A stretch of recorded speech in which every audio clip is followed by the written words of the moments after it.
And we live, baby. Yeah, man. It been a minute. It been a minute. Guys, welcome to the live. Welcome to the live. Man, let me go in my back office real quick on my YouTube. And let me go ahead and update some stuff real quick, guys. Hold on one moment. Welcome to the live. If you just joined the live, make sure you like, comment, and subscribe to the channel, guys. Subscribe to the channel. Give me 1 second, though, guys. Give me 1 second.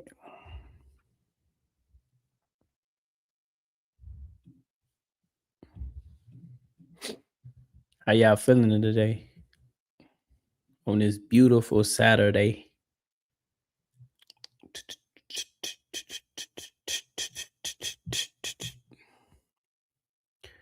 Looking for something. I don't even see my wood. Okay, maybe. I don't know. I don't know why it's not up there. But yeah, how y'all doing today? How y'all feeling today?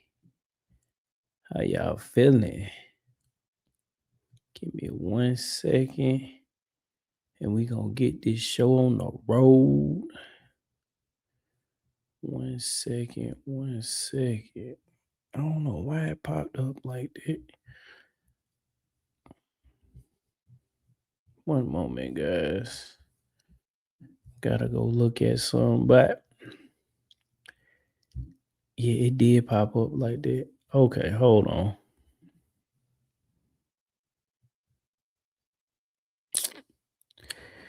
Man.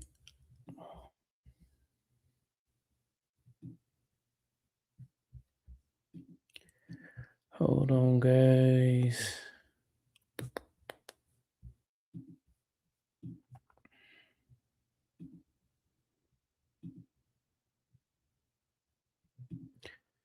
Gotta do one thing. I know y'all like, man, what are you doing? You just got into the video, man. All right, I'll fix it later. It ain't that big of a deal. But now, guys, how y'all doing today? See, it's two people in the live. I'm here to lurk. What's up? What's up? What's up? Welcome to the live. How y'all feeling? How y'all feeling on this Saturday? How y'all feeling on this Saturday? Oh, technical difficulties. Y'all ready to start the live off? Y'all ready to get the going? You know, we switched some stuff up. We had to switch some stuff up. We had to make it look a little bit better. But let's get into this, this video about Trump and these psychedelics, these drugs, man. One moment.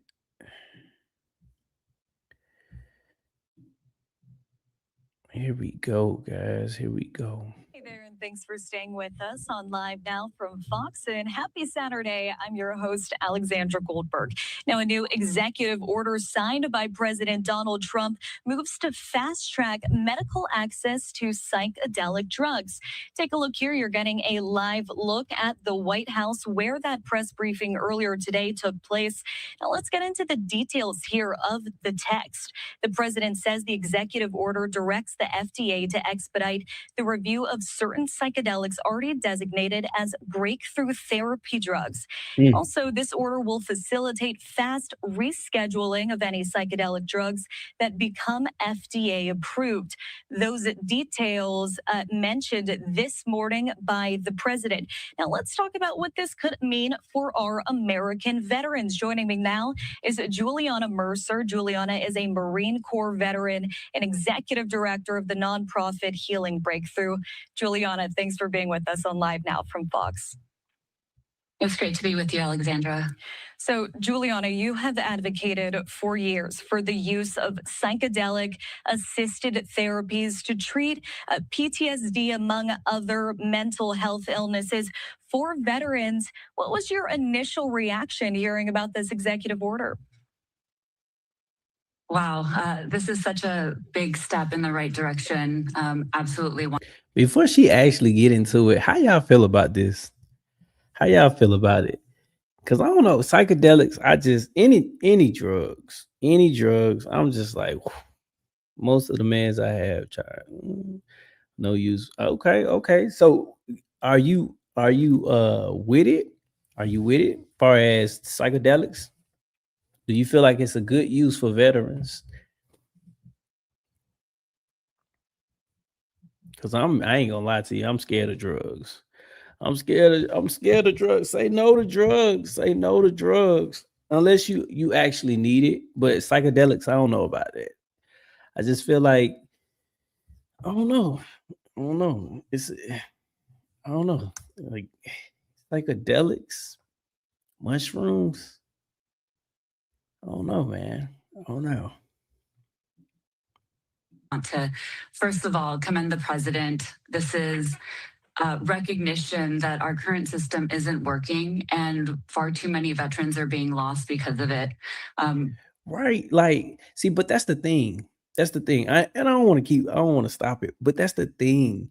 Like, I don't know if y'all seen about the new marijuana, like what's going on with the marijuana, how it's like making people like, the weed can lace people and everything. But the I don't know, new drugs in general, it's not like how it used to be. So psychedelics, I don't know. And then you making it worse. PTSD, man, listen, I don't know. Thought about trying therapy. Oh, if she is talking about mushrooms too. I think no, she's talking about mushrooms. I think she's talking about mushrooms. And she ain't talking about no pills. She is not talking about no pills. She's talking about the mushrooms. Um and this is wild though. This topic right here. I was like, I seen it just recently and I was like, okay, let me react to it because I just was like, yo, everything else that he could approve, psychedelics though. I don't know, man. Been raising this issue for years alongside fellow veterans, and it's been so encouraging to see that this urgency reflected at the highest level. It hasn't happened in a vacuum either. We've been sharing our stories directly. You saw veterans standing behind the president that shared their life-saving stories. And again, this urgency that's being heard is such a victory for us. I did want to ask as well, how is the veteran community reacting to this quicker timeline for these treatments? Tone, why should people join us on April You 23rd gotta through the add. 25th Oh for the Lord. AI Advantage Summit? Oh Because Lord.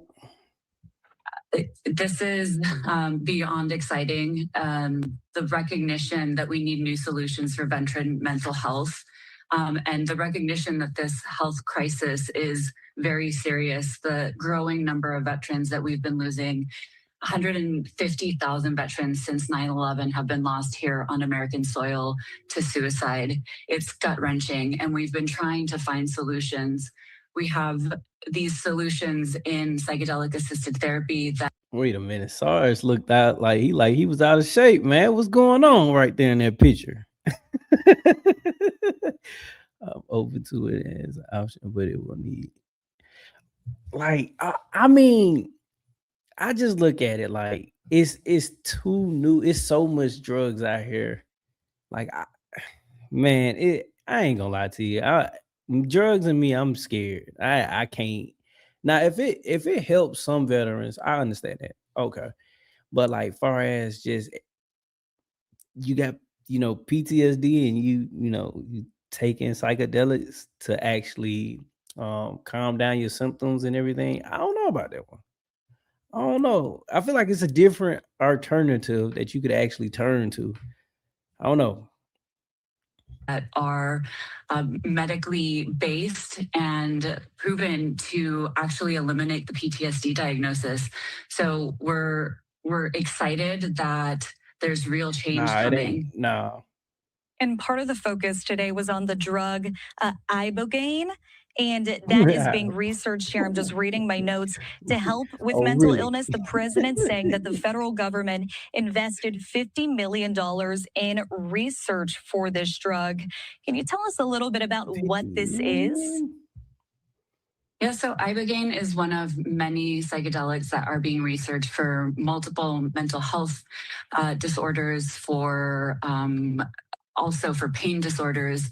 There's a number of ideas, a number of uses for psychedelics. The focus, I think. So are you saying that this is like they way to find a purpose by taking psychedelics?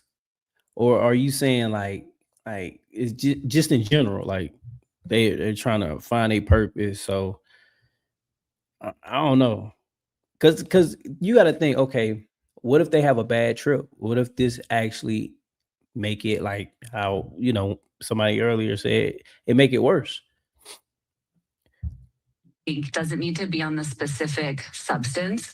It needs to be on ensuring that the VA is ready to deliver safe, evidence-based care at scale.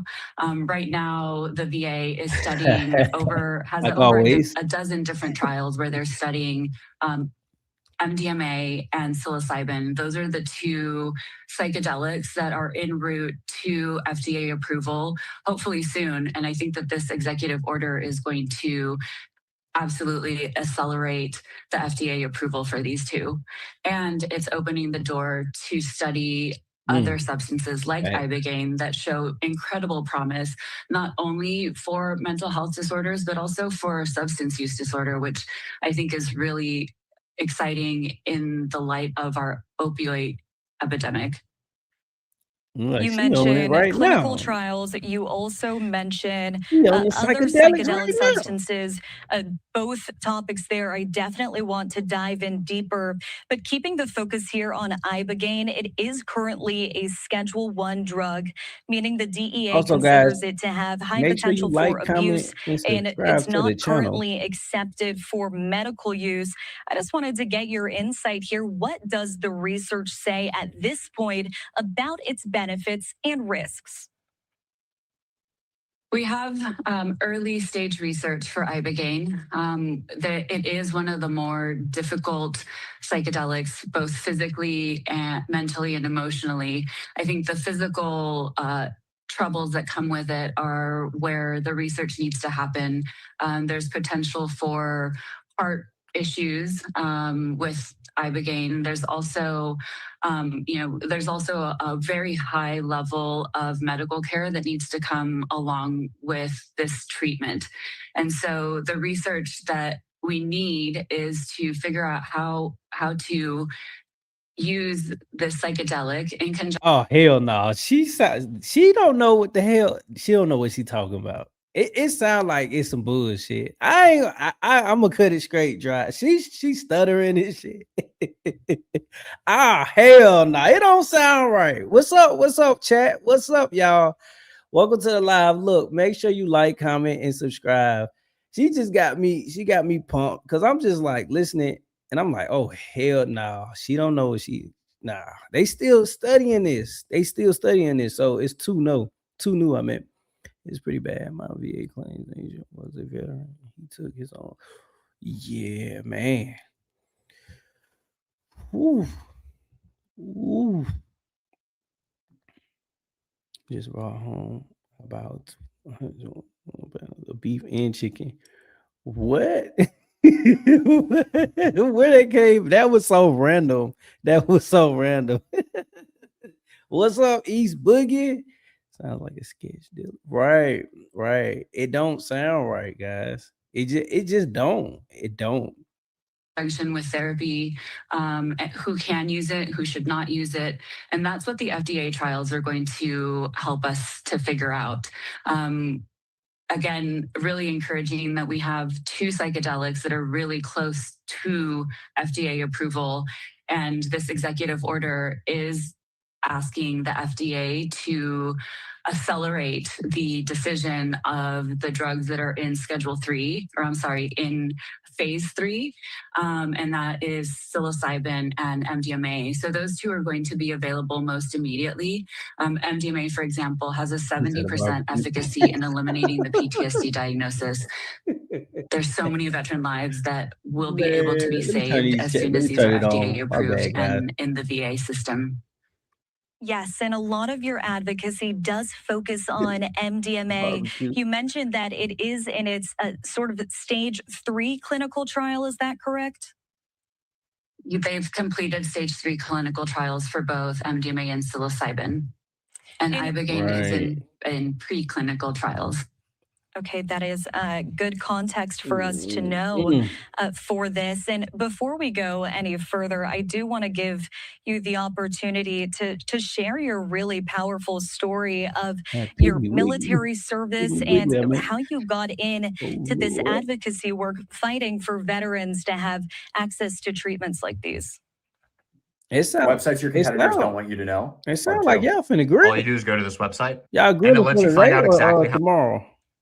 Yeah, thank you for giving me the opportunity to share my story. You know, my 20s and 30s were me, my friends, my country at war, deployment to Iraq, deployment to Afghanistan. And I spent almost 5 years in between those two deployments working with our wounded warriors at the Wounded Warrior Battalion in San Diego. That's the West Coast equivalent of Walter Reed. So let me ask y'all this. Y'all taking some psychedelics?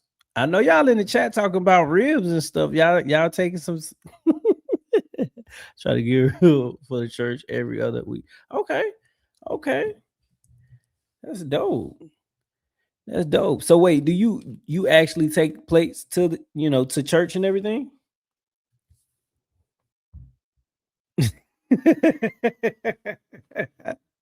I'm 9 wings. Oh, 9 wings. See, I'm thinking about wings now, man. Y'all got me thinking about wings, man. I'm 9 wins and 1 loss with Nexus. That's dope, man. And where you at with the process right now? Do we take it right? I get that because I understand that. That's anxiety medication. I know about that. But what you feel about these psychedelics? We every Sunday. I never been to a church that cooked every Sunday. Nah, not every Sunday. Not every Sunday. And really saw the true cost of war, being there, receiving illness as well. You got to be at a church in the South too. You got to be every Sunday. That is somewhere deep in the South. And coming home and getting into the veteran nonprofit space after I left active duty, trying to find solutions to keep veterans thriving post-military and keeping them from falling into the black hole that is PTSD. And all of those things combined, I found myself eventually in that black hole that I was trying to keep other veterans out of. I knew I needed help. I had access to so many different types of treatments, so many different solutions. But I knew that I didn't want to take SSRIs because I saw how the veterans that I worked with. You said I would love to be able to donate mine. You talking about your food, your cooking?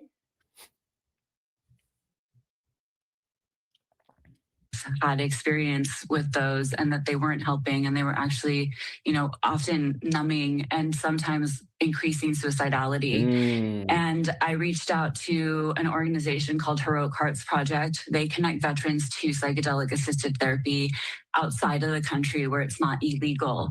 And I was able to go on a retreat where I had an experience with a psychedelic, with coaching support, in addition to the therapy that I was receiving.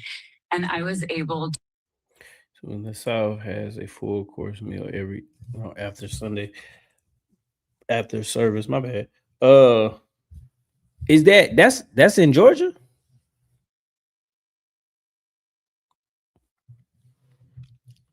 And Black, she talking about donating. Now look, hey, everybody cooking ain't good. Y'all gotta be. I know it's church on Sunday, but today's Saturday. We Saturday right now. We Saturday.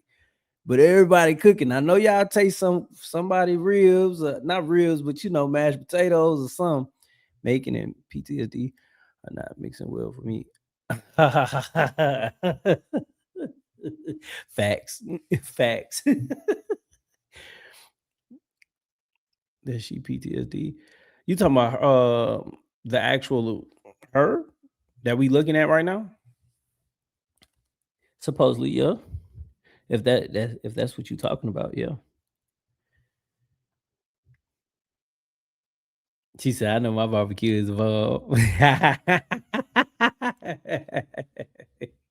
To work through Yo, that 20 gang, years of always collected represent. trauma and Okay, grief. okay. And I woke up a new person, Oh, what's the reconnected grandma to cooking? my joy, It's to my good. loving, authentic self without the sharp edges that I needed to survive. And I knew that that was the solution that I'd been looking for other veterans. And I've been advocating for it ever since.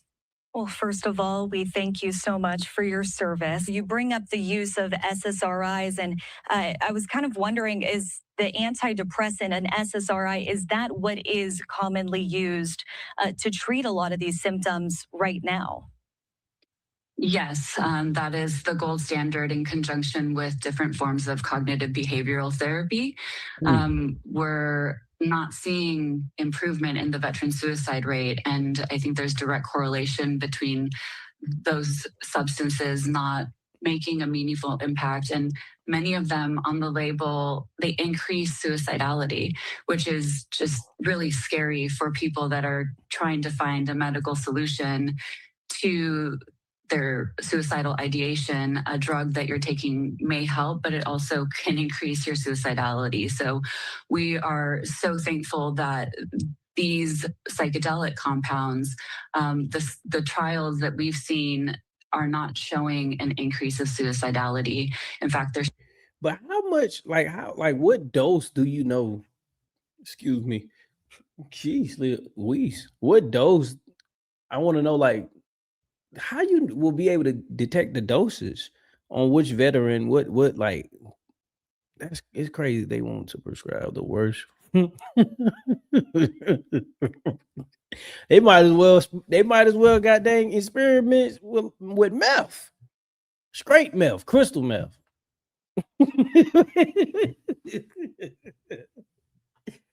Psychedelics is wow, yo. Yeah. Yeah. Cause first she don't know. She's like, they still in study, they studying it. They doing research on it. But now she's like, we seen cases where it is, yeah, it's wild. Showing the opposite. So these new modalities and what they're able to do neurologically in the brain compared to the SSRIs, which dull and numb, is something that we've not experienced before, but it's also something that opens us up to actually be able to feel the emotions, the good and the bad, and be able to process and work through them.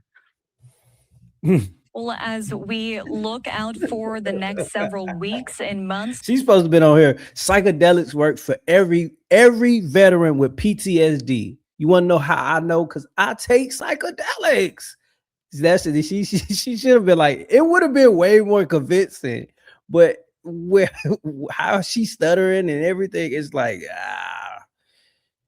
yeah, I don't know. Something ain't right. Something ain't right. Trump done signed this. And look, man, I don't know what to say about Trump, man. This is crazy.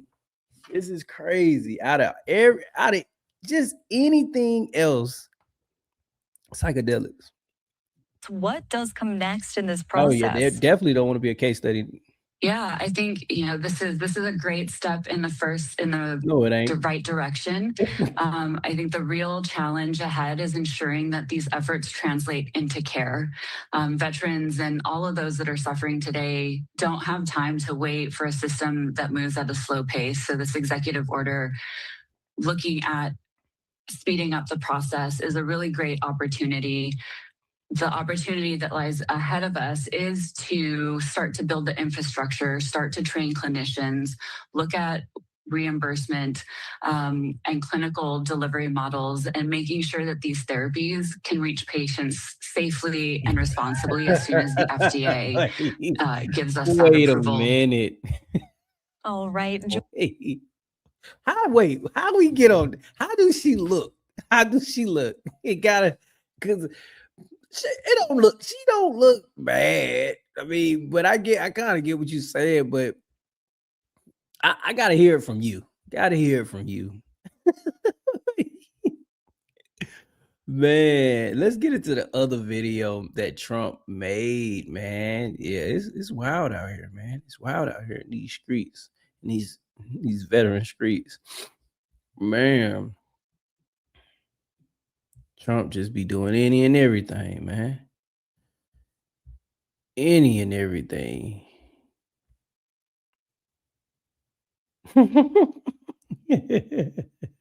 A Powerpuff Girl. A power. Oh Lord. Man. Hold on, guys. Let me get this right. I'm gonna get this right. I had watched this one a little earlier. Now let's listen to these veterans on how they said that this made them feel and what it actually helped them with. A powder puff. Yeah, I know exactly what you're talking about. Not power puff, powder. So every day is a blessing. It took about 3 years of, I did it 3 times. It's a different adventure every time. That's not fun.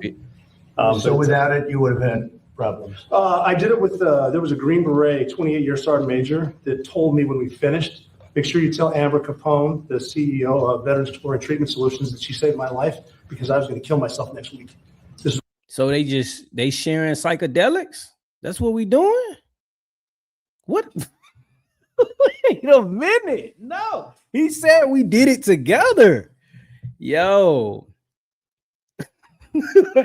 wait. My last chance. I had a 28-year veteran tell me that. Wow. This works. Okay, good. Mr. President, yes. Please ask Marcus to speak about his experience. Thank you, Secretary. Yeah, Mr. President, what Robin Neal's talking about, my wife, Amber Capone, is the CEO of our charity Vets, Veterans Exploring Treatment Solutions. We had prayed for this day to come 10 years ago when we started the charity. We've been sending veterans outside the country, Joe, that you've been talking about for years, several thousand now. And we said the mission will end once this day happens. So we believe this is a huge step in maybe that the mission goes away. And now we have affordable access right here in the U.S. Why didn't they get it done? We're getting it done right. You're getting it done. Why yet other presidents looking at it? Right? Why didn't they get it done? I think we needed you. I guess that's my job. I can answer that question, sir. Go ahead. There's a small group of us in the House that have been trying to move legislation since I showed up. Mr. Correa, Mr. Bergman, Mr. McCall, Mr. Crenshaw, every year have tried to move legislation. That side of the room is not going to like what I have to say about this. And every year it has all fallen short. Every year it has all fallen short. And it's because of the proverbial roadblocks that were always in the way. Right. That's right. Okay, fair assessment. I want to know who idea was this? Like to be like, okay, we gonna push psychedelics. We gonna because the pills ain't working, so we gotta figure out a different way. What's a different way that we could push psychedelics? Because psychedelics is illegal. But some way, somehow, right? They just found out a way how to like wing it in. Right? Yeah, you got to let people go. You got to.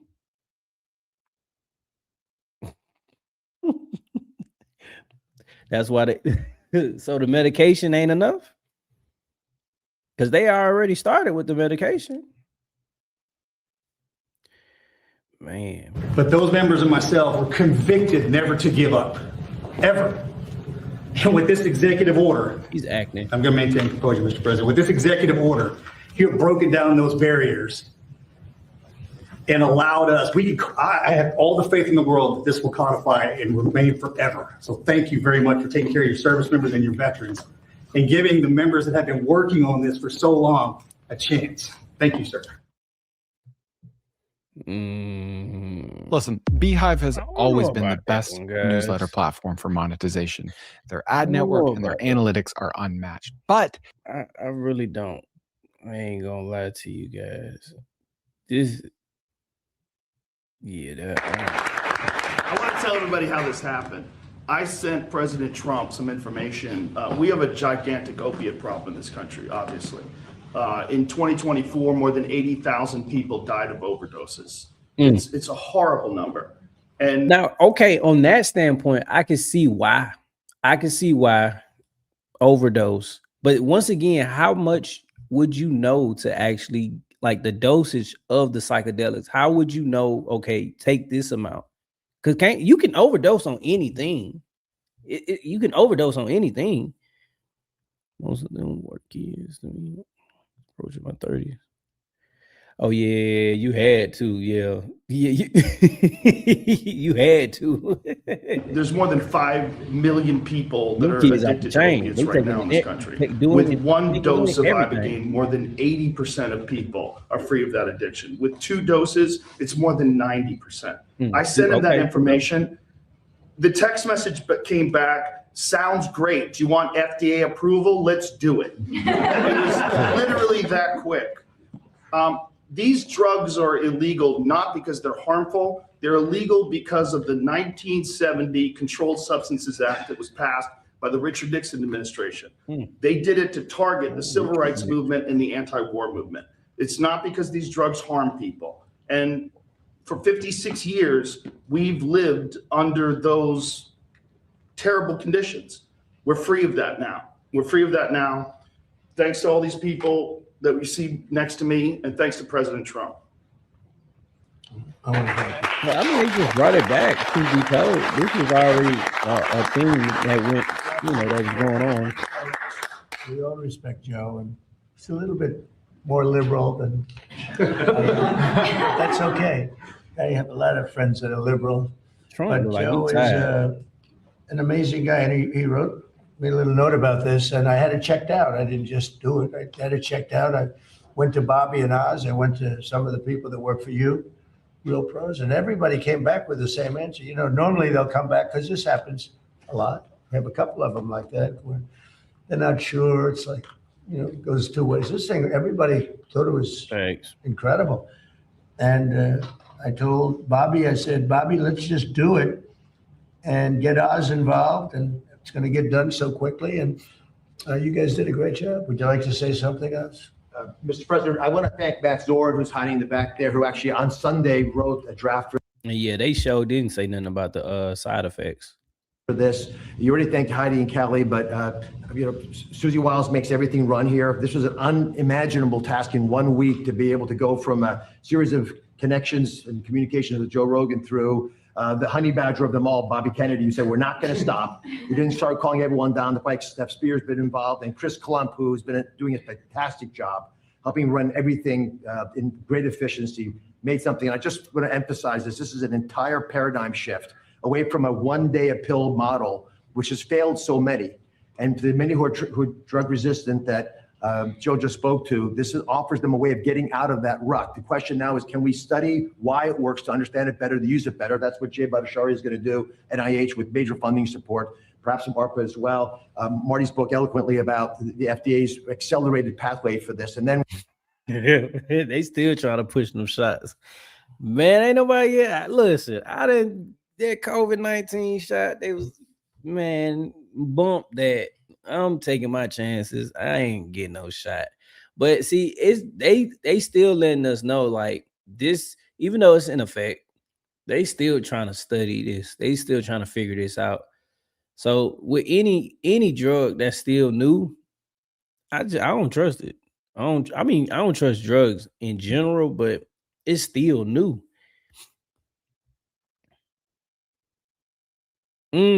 Got you. Good feedback. Jab as well. We're going to, when we learn more, figure out better ways of getting access to these products through our healthcare system. But this is an extraordinarily exciting day, and it would never happen if the president just would not take no for an answer. He called on the way, Joe, to the fight on Saturday. And I think he was as determined to get this done as the men in those rings and women in those rings that night. Thank you, sir. Yeah, determined.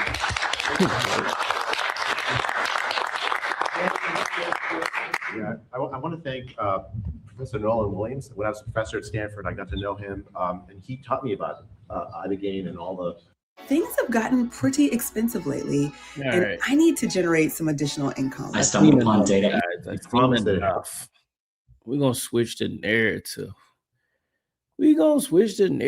Guys. I just had to hold on. Had to shed a little light on that, guys.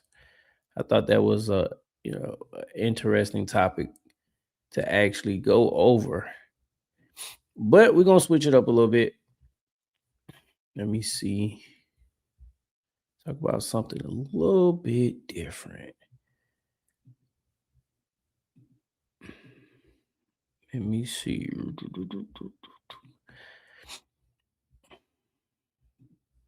Also, guys, everybody that's in the chat, make sure you like, comment, and subscribe. And look, welcome to the live. If it's your first time tuning in to the live, guys. Also, I got different content that I'm going to be posting as well. So it's not going to be, it's still here and there. It's going to be pertaining to VA, disability, different, topics, but I'm broadening out. I'm doing different content as well, guys. So yeah, but let's get into a little fraud. Let's see what's going on with this hospice fraud. Task force to eliminate fraud. Officials say they have a zero tolerance policy for anyone out there accused of defrauding American taxpayers. Oh, Lord. This morning, we executed Operation Never Say Die. Federal agents from multiple agencies descended on fraudsters throughout Southern California, executing multiple arrests and search warrants. We arrested 8 defendants, including medical providers such as nurses and doctors. We are announcing charges against 15 separate individuals who engaged in healthcare fraud, resulting in losses close to $60 million. FBI agents say some of these fraud investigations actually began years ago, and some allegedly involve people who have been previously convicted of healthcare fraud. All told, the cases charged this month accuse a doctor, several nurses, and others of schemes to bill Medicare for more than $50 million worth of bogus care and treatment. The head federal prosecutor in LA says California's allegedly lax oversight is partly to blame. Golly, $50 million. Oh my God. Guys, we I can't make this up. And they try to take money from VA. They try to do budget cuts and stuff. Listen, it's a lot of stuff going on. And this right here, it just make you think like, come on now. Come on. If y'all got 50 million, y'all just throwing away money. Like, come on. Federal authorities just announced the arrest of multiple people in Southern California in connection to a massive healthcare fraud takedown targeting sham hospice facilities. The defendants allegedly cheating Medicare out of millions of dollars. The National News Desk, Jeff Harris, joins us. This operation was carried out by federal agents in coordination. And it's way more than that. This is just simple right here. The article that I read was over, it was like $500 million. $500 million. With Vice President J.D. Vance's fraud task force. It started at 5:03 a.m. That was the first moment the parking lot lights came on outside a small medical office park that looked almost too ordinary to matter. The building sat between a discount pharmacy, a tax preparer, and a vacant insurance storefront. Nothing about it suggested the kind of federal attention that would soon flood the property. No flashing warning signs, no panicked staff rushing through the halls, just silence, darkness, and rows of locked clinic doors with frosted glass and fading business names. Then the convoy arrived. 3 black SUVs rolled into the front lot without sirens. A white federal van stopped behind them. 2 more vehicles took the rear alley entrance near the dumpster enclosure. By 5:08 a.m., agents were already spreading across the property. By 5:11 a.m., the front and rear exits were covered.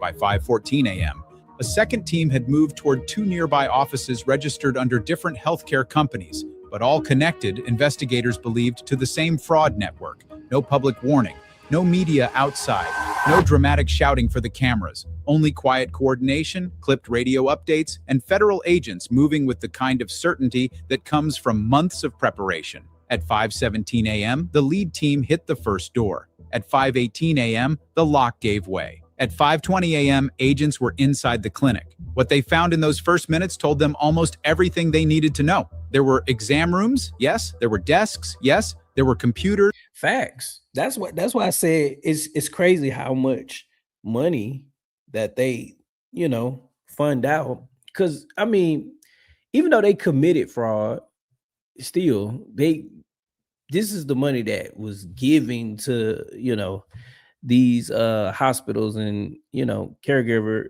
companies and stuff like that, these different businesses. So I just look at it like, yeah, this money could have been funded. It could have been funded to the VA. It could have been funded to the VA healthcare. It could have been funded to all these different programs. Meanwhile, they trying to do cuts. They trying to figure out how to, lower the costs with veterans and everything. And it's just like, yo, come on, man. Filing cabinets. Y'all got the money. Y'all got the money. Patient intake forms and wall posters about diabetes care and heart health. But the place felt wrong. Too clean in some rooms, too empty in others. Medical equipment still wrapped in packaging. Appointment books with names but no real patient flow. Insurance billing files stacked in volumes no small clinic should have been producing. And in the back office, inside locked cabinets, investigators found exactly what they had come looking for. Billing records tied to people who did not appear to exist as real treated patients. By 5:26 a.m., the first box of seized files was carried out. By 5:31 a.m., forensic teams began imaging computers. By 5:37 a.m., agents in a second location found duplicate records listing the same patients receiving services from multiple clinics on overlapping dates.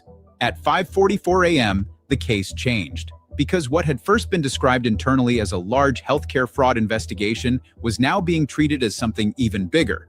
An $800 million Medicare fraud network built on fake clinics, ghost patients, fabricated treatments, and the systematic theft of taxpayer-funded healthcare money.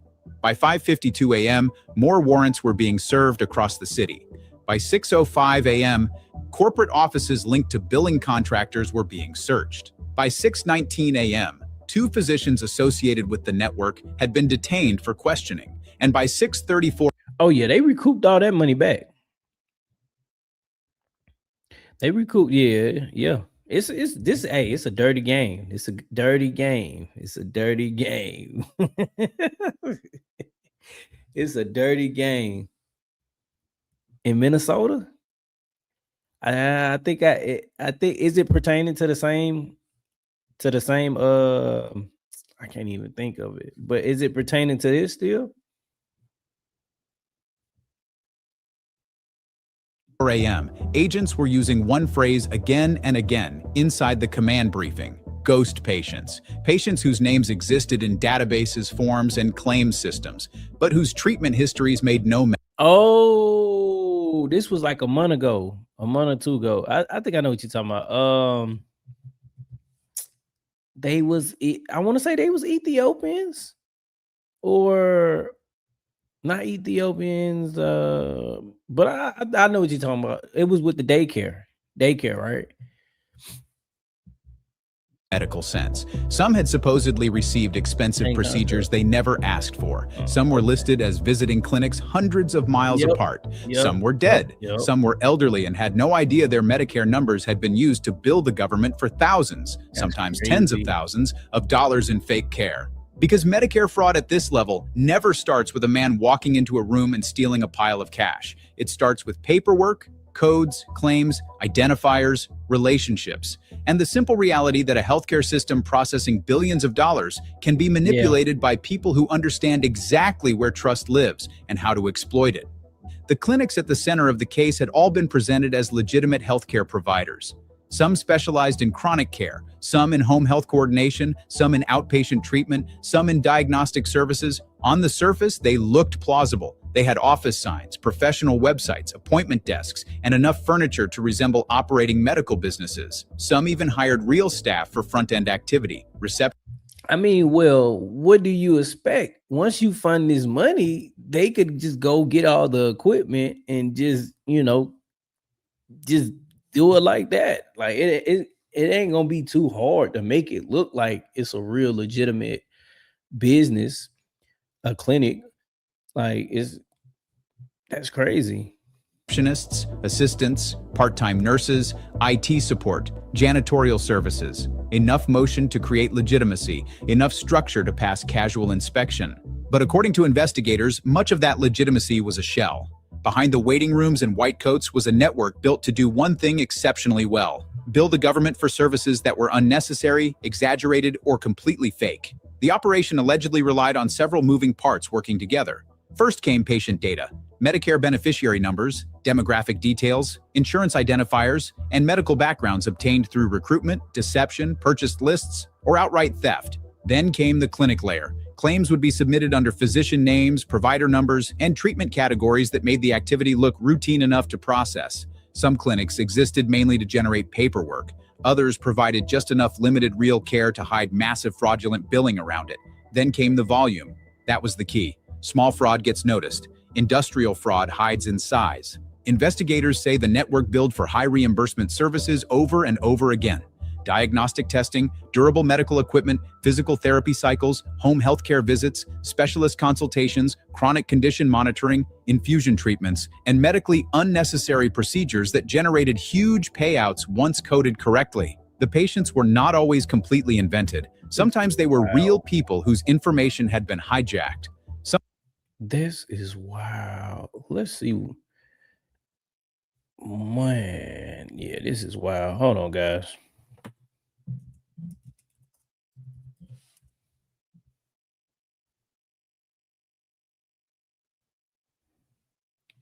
Let me see. Hold on, guys.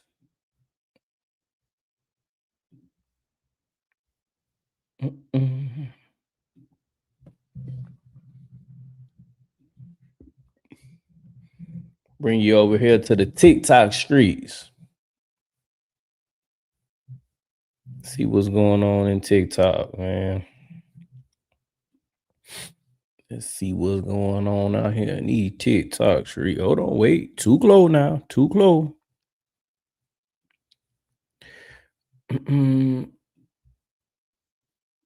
Headlines, veterans creating all this fraud and everything like that, right?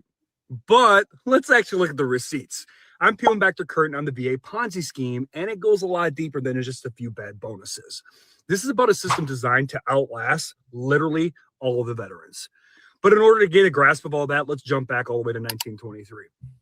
Charles Forbes was the first director of the VA. And would you guess he stole $36 million in today's money? And in the process, he sat on 200,000 veteran letters that literally rotted in a basement. He didn't give a crap about the veterans.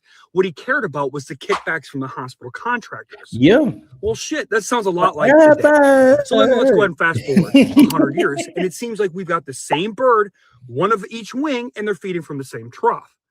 But in order to really understand that, let's go ahead and look at the OIG report. 23 tech 0377. You know stuff. Even if it ain't no way we're gonna be able to solve it. I'm just gonna be honest with you. Why is my family under me watching a lot?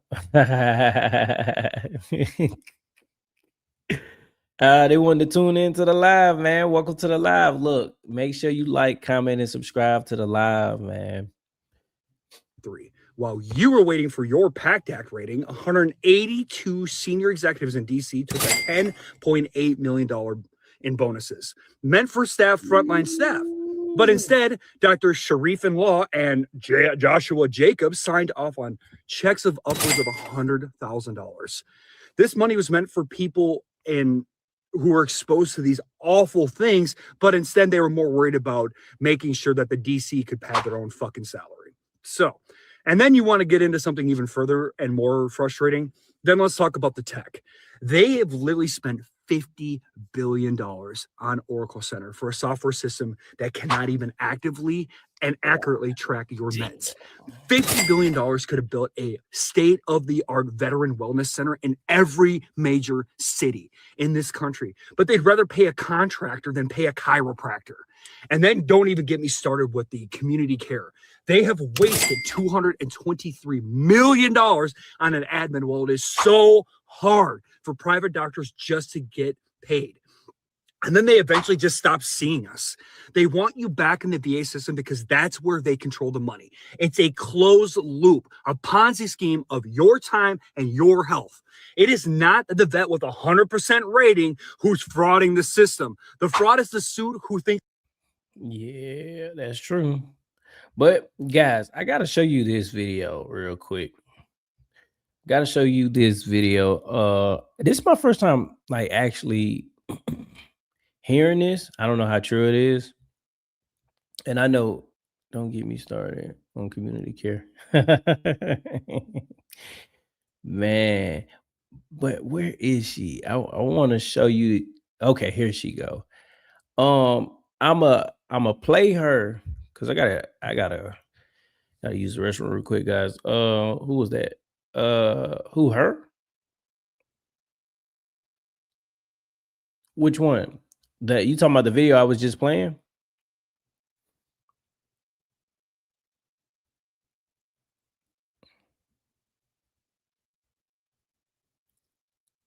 That stuff on okra was good. What? What? You wait, the video that I just played. Okay, the video that I just played. Let me see. Let me see. So you've heard the headlines, you know, veterans creating all this fraud and everything like that, right? But let's actually look at the receipts. I'm peeling back the curtain on the VA Ponzi scheme, and it goes a lot deeper than just a few bad bonuses. This is about a system designed to outlast literally all of the veterans. But in order to get hold on, guys. I want to show y'all this because this is my first time seeing this. Oh, I'm going. Okay, my bad. I'm tripping, y'all. Hold on.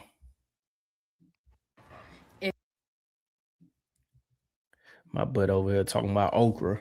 No, I'm hungry. Give me a minute. Hold on. If you're a disabled veteran and you have a disability that is stopping you from getting employment or, you know, keeping employment or anything of that nature, keep watching this video because, you know, I have a program that you could possibly get a referral for from your PCM. Now, I've been working for the VA since January of 2024. I started off at the Milwaukee VA as a transportation assistant. I now work at the Decatur VA as a accounting technician. When I first started, we was processing payroll or basically helping with the process of the payroll for a program called CWT. This is the Compensated Work Therapy Program. Now, I had to do more research on this because I was like, I don't want to get on the internet and talk about this if I didn't really know like a lot about the program. So basically, it's a program where like if you have a disability that stops you from keeping and or getting employment, you can go through this program and they'll help you get employment. Now, this is kind of sort of similar to VRNE. The difference between the two is that VRNE gives you like on-the-job training. They'll help you go back to school, but that's another video for another time. This program is strictly to help you find a job.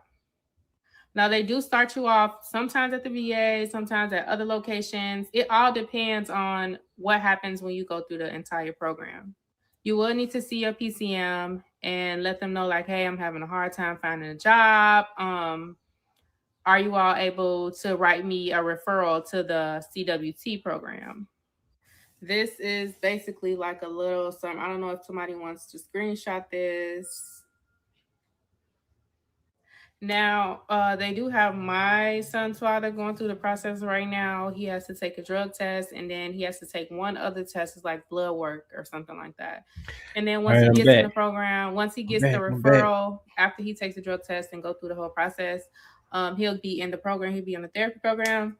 They're going to sit down, evaluate him, and then pick the best like job according to his VRE, where is it?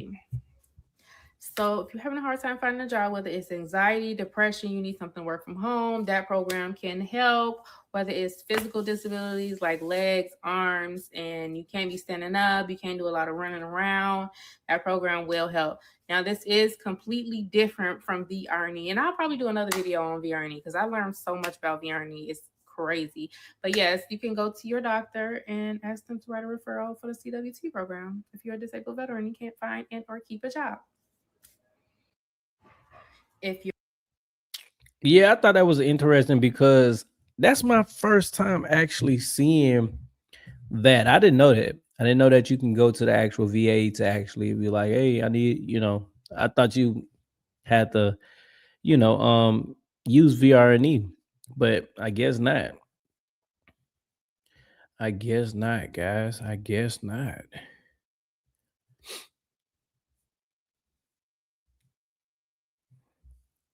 Let's see. There's some other stuff I wanted to show. I got out of the military almost 9 months ago, and I've been dealing with the VA and my VA disability. Did my mental health CMP exam. One of the things that I had to explain out loud were fucking ridiculous. I didn't know that. Sometimes that we like to joke in the military that we're depressed and we have anxiety or we have PTSD, and I don't think we know the weight of what we're saying, and we're so desensitized and we joke about it so much until you have to repeat that shit out loud to a medical professional about what's going on with you or what happened to you or what the fuck is happening in your brain right now. It's not so fucking funny. And depression and anxiety and PTSD is really real and runs rampant through all of these military members. And we joke because it's a coping mechanism, but I really want all of, especially sailors, to go to medical and document everything, document every moment that you're having, because it is jarring when you have to explain to a medical professional the shit that you witnessed and make it easy for yourself. Make it easy. That video so by the was time you like get to your disability a day claim, old. it's already there. So there's already proof. When I if that is the biggest big sister advice that I can give anybody who is still actively in. I seen it, and that's why I was like, let me post that because somebody might want, to know about that. I actually made a actual reaction video to it. So if you're a disabled veteran and you have a disability that is stopping you from getting employment or keeping employment or anything of that nature, keep watching this video because I have a program that you could possibly get. But yeah, guys, I'm gonna be doing different content. I'm gonna probably start back doing like relationship content also. I just want to do a whole collage of different things that, military, veterans, just different. Because I want to push away from, not push away. When I say push away from like the VA compensation, VA fraud and VA, not push all the way, but just go, a little just different. So be on the lookout. Because I got some videos that I'm going to be posting all next week. You say you looking for a woman? What? Look, you going to church. You cooking. And you going to church and cooking. So you got to find you a woman.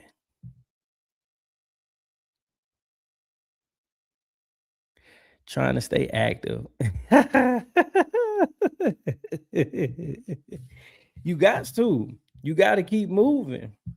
No matter what age you is, you got to keep moving. And 45 minutes is good on the treadmill. BBQ man, see? He said, woman of trouble. What up, Dwayne? Silent killer? Man, women could, women different. Women, they different. They just them. It's just women. You can't, it's, you gotta love them. They'll take you through that though. Take you through there. They'll take you through there. But yeah, trouble that I need. He said trouble that. Oh, really? Oh, really?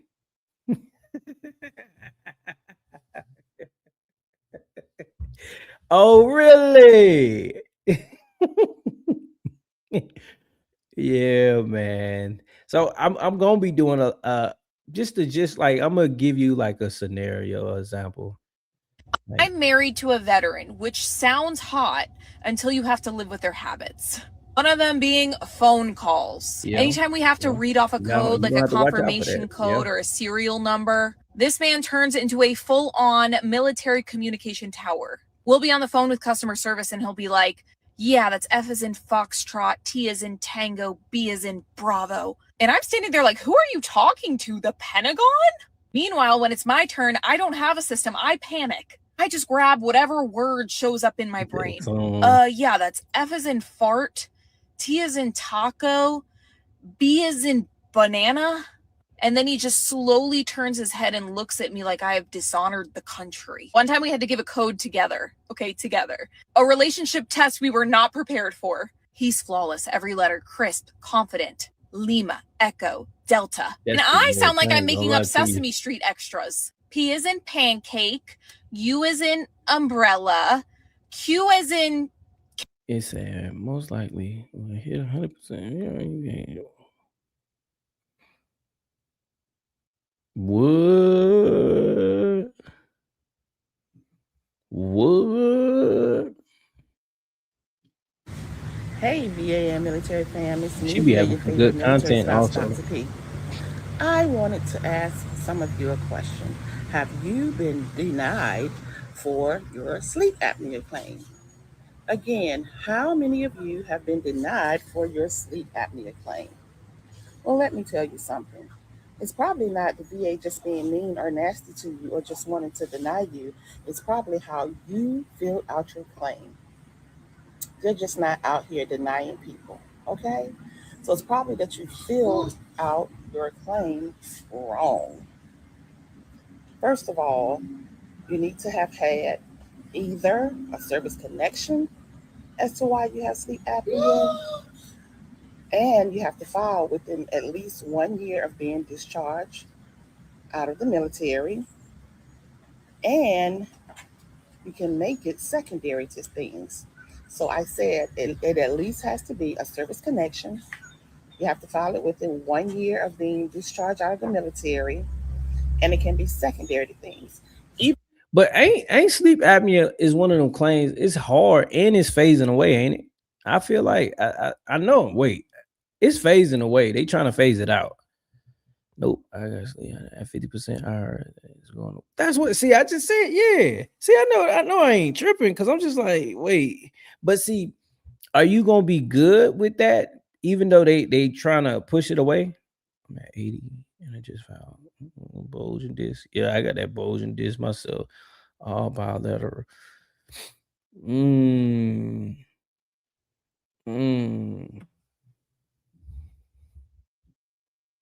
So are you trying to file for sleep apnea? Even though they sent you to go get your sleep study, they're paying for and gave you that sleep apnea machine, does not mean that they're going to rate you for having sleep apnea. Facts, because okay? I got that machine. Facts. When you file it secondary to things, please know that having sleep apnea can contribute to your PTSD, your respiratory issues, Oh, you good. Chronic neck conditions, weight gain, and the best thing you can get is a Nexus letter to push you further along. I have assistance for your Nexus letter. I can assist you with getting your claim in for your sleep apnea.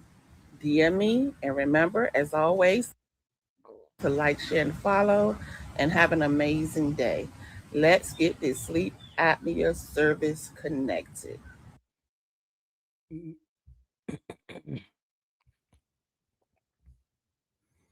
Yeah, guys. This is everything I did before getting out of the military to have a successful transition and change my life completely. Nah. Let me see. Hold on.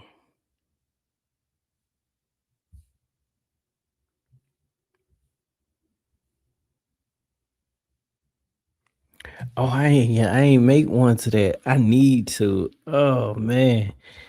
There should be a disclaimer when it comes to getting into a relationship with a military man, because the shit that my friend just went through sounds like something straight out of a horror story. I would never wish this upon my worst enemy. Well, actually, maybe. So a few years ago, my friend Anna met this guy named Daniel at her local college, right?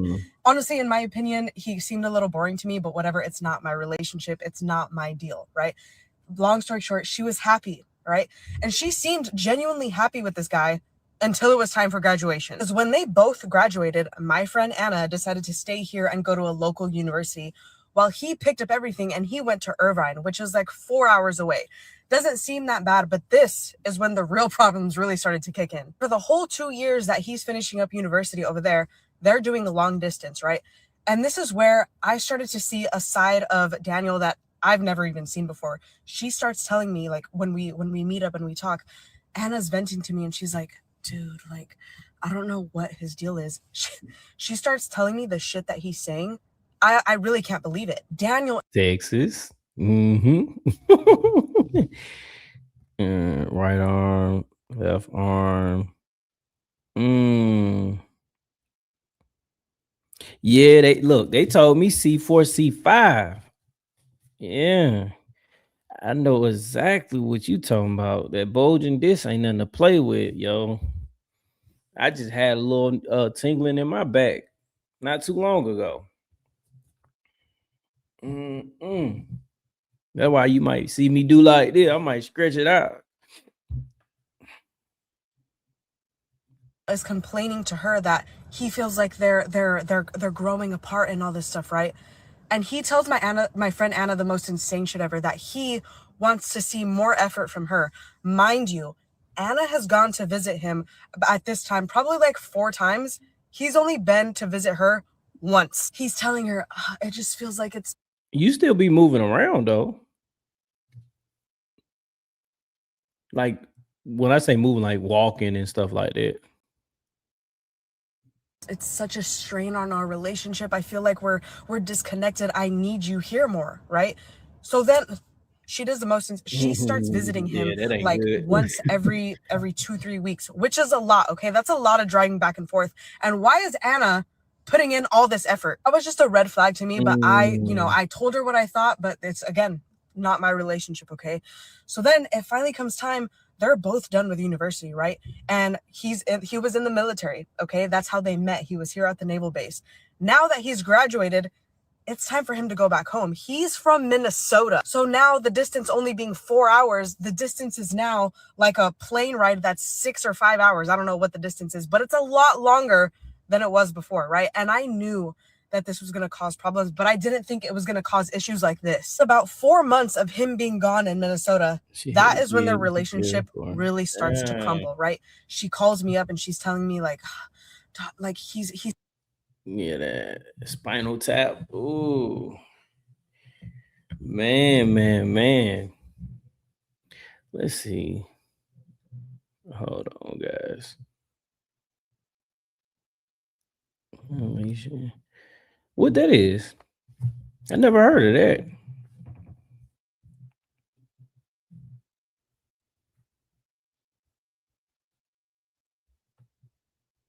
The love of my life, the man I married and thought I would grow old with and be in rocking chairs together, never came home from his deployment. My ex-husband deployed May 2024, and our marriage was as perfect as it. Oh, God. Man, sheesh. Man, how that happen? Man. God. Should be after being married almost 4 years. There were no issues. Things were perfect. And all I was worried about was how was I going to solo parent for 14 months by myself? He was leaving in May and coming back in July. I remember putting 60 sticky notes on his bathroom vanity mirror. And I looked forward to every single week getting to pull down one of those 60 sticky notes, counting down to when he was going to come home. I had an almost 2-year-old at the time. And again, all I was worried about was how much I was going to miss him. Never in my wildest dreams did I think that when he would be returning April 2025 instead of July, the Army kicked him out early from deployment, we would be legally divorced. It was the most heart-wrenching, blindsided. You didn't hook that thing, man. That's crazy. Life. But there's moments when I joke and I laugh at myself, saying all I was worried about was how much I was going to miss him and how hard solo parenting would be. And now we're divorced. I sometimes forget everything that happened, and I'm waiting for that guy to come back from his deployment. I've been having dreams recently, or nightmares, where I'm still taking those sticky notes off the bathroom mirror, and that man will never come home. And sometimes grieving somebody who's still alive is actually harder. Love of my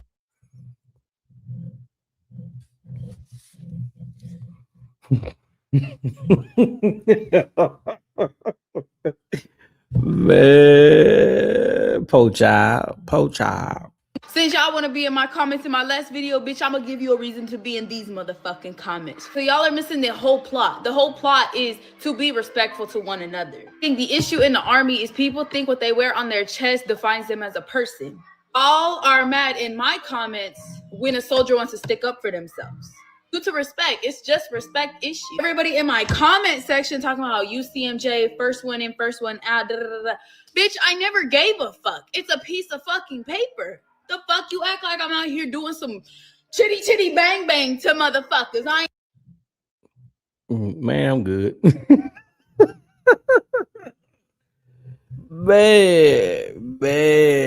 man. Oh Lord. Okay, yeah, it's back now. I'm like, what? Man.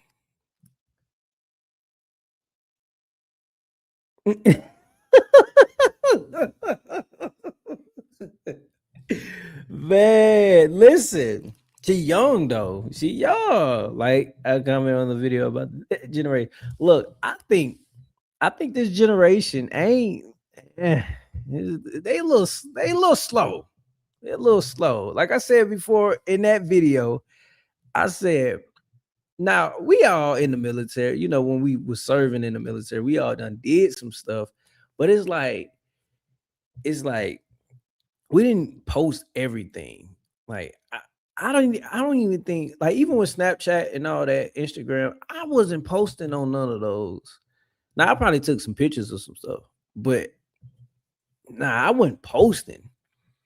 I wasn't posting, putting it on the internet.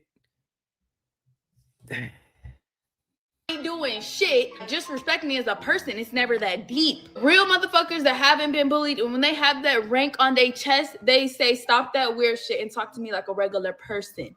Okay? That's what I'm getting at. I'm getting at just being normal. Don't use what you wear on your chest to the head. Stop being disrespectful to soldiers, because you're going to meet a soldier that genuinely does not give a fuck about a piece of paper. Don't give a fuck about the Army. Like, you got to actually understand that. Like, you are not untouchable just because you wear a fucking uniform. You can really be brought through there, like, day in and day out. The fuck? Since y'all... He said, "Mama sniff bank." God damn.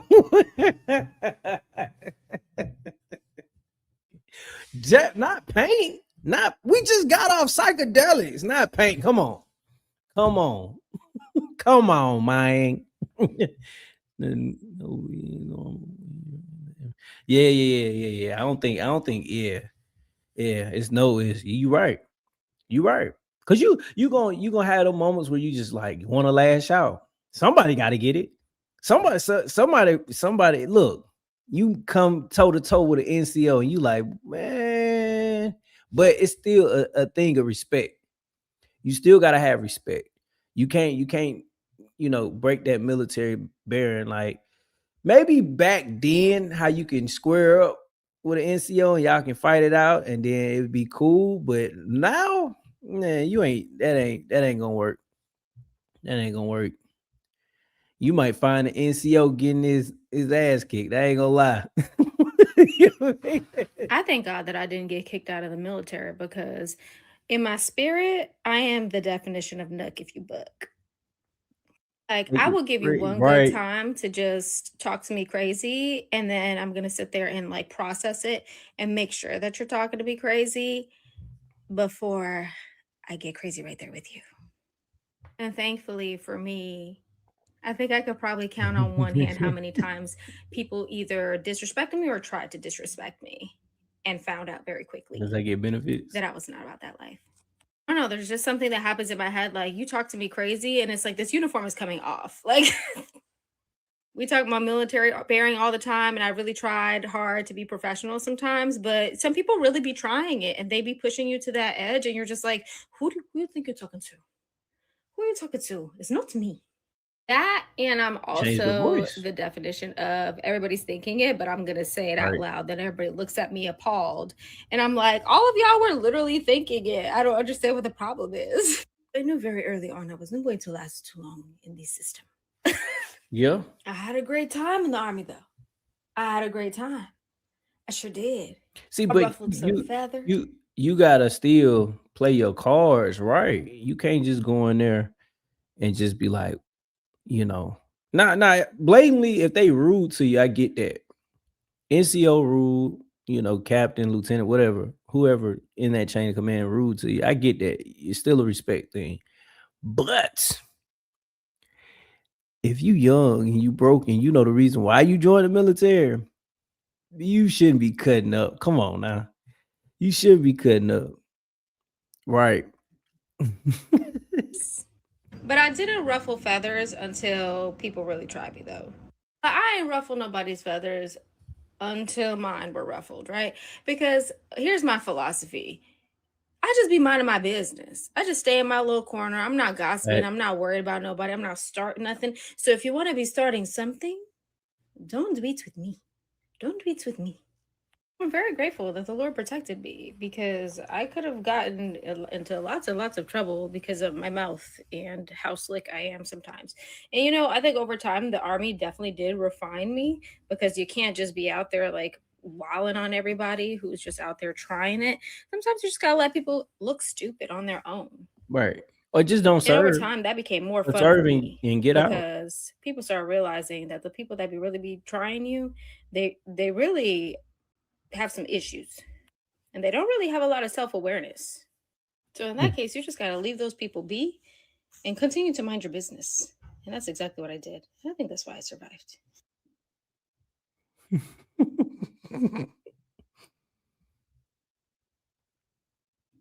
My last day in the Army after 9 years of being in the Army, which is crazy to say. I don't talk about this on my social media because I've just always wanted to keep it completely separate. I went to West Point for 4 years, and then after that, when you graduate, you owe 5 years of service. So I graduated, and then y'all are in relationships with people that will cause more damage to your career than a toxic leader ever. Hold on now, Camel Talk. If you guys ain't watched this video, please go back and watch it. It's from Camel Talk. He does Mill Talk videos, if you don't know already. His argument in that was that some, not all, but some families stop you from achieving your goals in the military. What you talking about? Right? And he brought up big words like narcissism. Like, when I mean big, I mean like, yeah, that's a, whoa, now, calm down. My counter argument to that is majority of families that I have seen crumbled and fall throughout my military career, it is not because of the spouse, it is because of the active duty service member puts themselves before they put everybody else. They put themselves before they put their children, they put themselves before they put their spouse. And then their spouse is sick of it and they fucking leave. That's what I see more times than not. And then you talk about the narcissism, you talk about the toxicity, you talk about just the cruel side. 9 times out of 10, when I see that, it is the soldier to their spouse. It is the soldier who put their wife in the shitty predicament. I don't know. I'm 50-50 with it. You know, these military spouses, they be getting down and dirty. So I'm not gonna put that all on the soldier, because you got some good soldiers out here. Then you got some ones that, you know, they might go to Korea or they might go to a different country, you know, and cut up. So I don't know. People had the energy or whatever the case is. She ain't got no job, she ain't got no car, she ain't got no debit card, and he take his ass to NTC. She got nothing. I done seen that shit so many times. So I hear what you're saying. It just, to me, the odds of what you saying versus the odds of what I'm saying. You know what I mean? Yours don't sound realistic in my mind. I see what I'm talking about on the fucking daily. See, but that's what you got to deal with. You said you want a woman, BBQ man.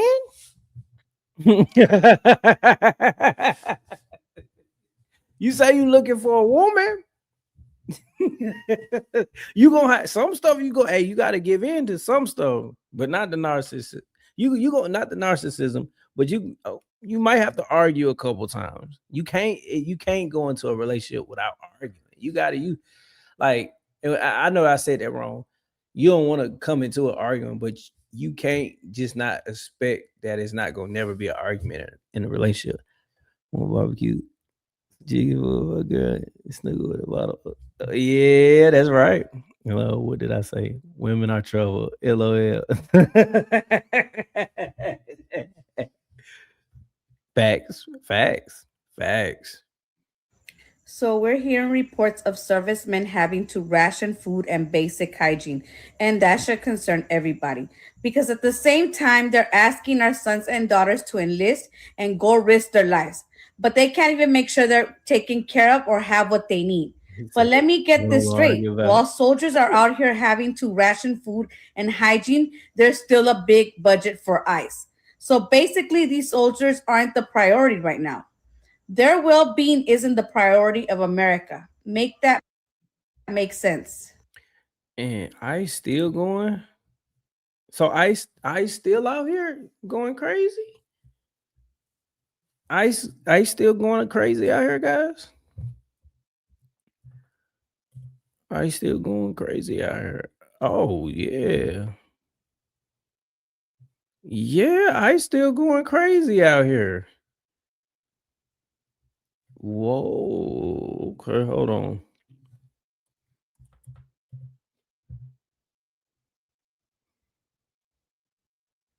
In case you forgot, and I wouldn't blame you if you did, there's a lot going on right now. Homeland Security is still shut down. It's the longest shutdown in U.S. history. So what does that shutdown have to do with the Save America Act?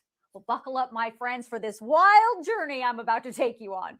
So the Republican-controlled House and Senate have a master plan Great therapy. to fund not only Homeland Security, but also fund ICE and Customs and Border Protection for years, and maybe You haven't deported more than Obama. No. get the Save America Act passed too. But it's not going to be easy. So I'm going to try in this video to explain to you what the current plan is, what we're going to see next week, and then we'll talk about the I ain't really hear it was a big thing when Obama was in office. Maybe because I probably wasn't tuned in then. By the time, I wasn't tuned in then. I ain't gonna sit here and lie to you. But before I do that, I want to thank my paid Facts HQ subscribers for voting. I ain't know he did that though. I ain't know Obama did that. If you want to vote on next week's bonus story and get some other cool perks from me, make sure you follow these easy steps and you become a paid subscriber too. It is because of the generosity of my awesome paid Facts HQ subscribers that I'm able to continue to bring you stories like this every single day. Without them, this channel would disappear. So if you want to support my work, and of course only if you can, please consider becoming a paid subscriber.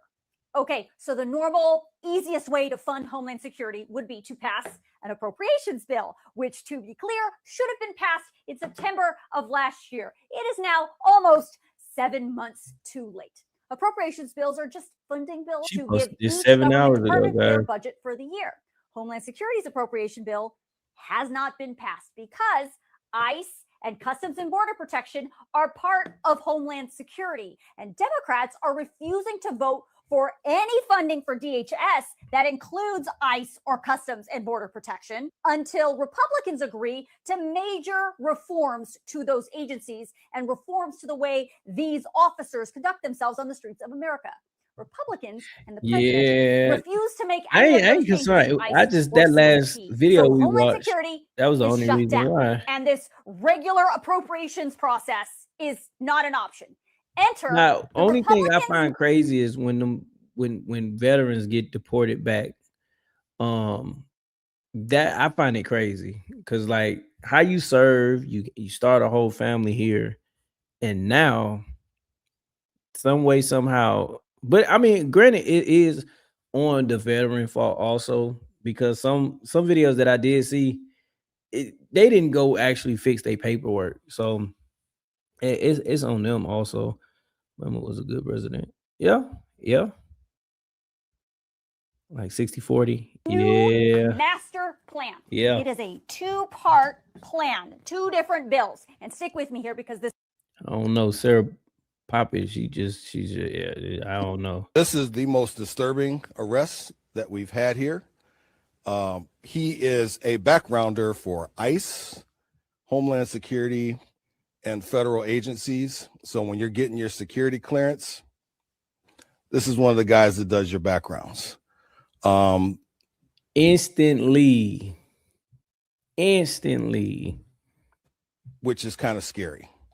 So right, it should be automatic. You shouldn't like. How can you come from another country, even though you know you got a green card, you got here, but you got a visa, you got here and you had so many years, but you instantly should become a citizen after that though. What else is on there? Oh man, he broke the law. Right. So we locked him up. And I think if you're going to be, these people get access, they get a high security clearance, right? Because again, for all the ICE agents, Homeland Security agents, and people getting security clearance, this is one of the people that does the backgrounds. And you come here trying to purchase sex. Whoa. We locked him up. I don't think he's going to be passing the background check no time soon. This is the most disturbing. No, he ain't going to pass the background check. When I said, don't mess with California, I wasn't kidding. ICE decided in their wisdom to go into Compton. I said, bump that. We going to the hood.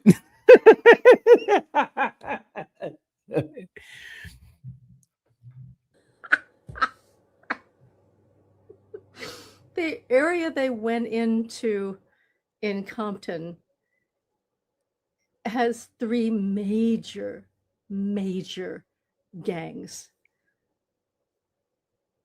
who I guess own territories in that area, and one ICE officer got shot and the rest of them ran like rabbits. And I hope that the officer's okay. I don't want anybody to get shot, but of all of these dumb moves, you think you're going to go in and what?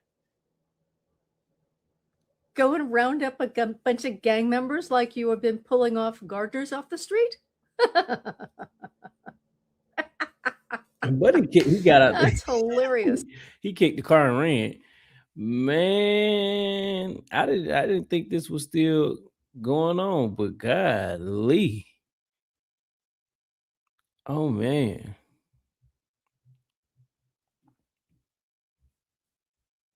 Let's see.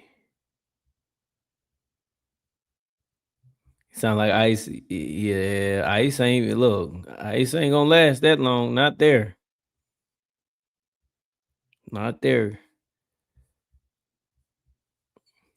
I've been seeing his show pop. What advice do you have for exiting military members whose skill set / area of military service diverges widely from their passion, and which may take time to develop? Do the skill set. You got to do what's available to you, and you got to have a job.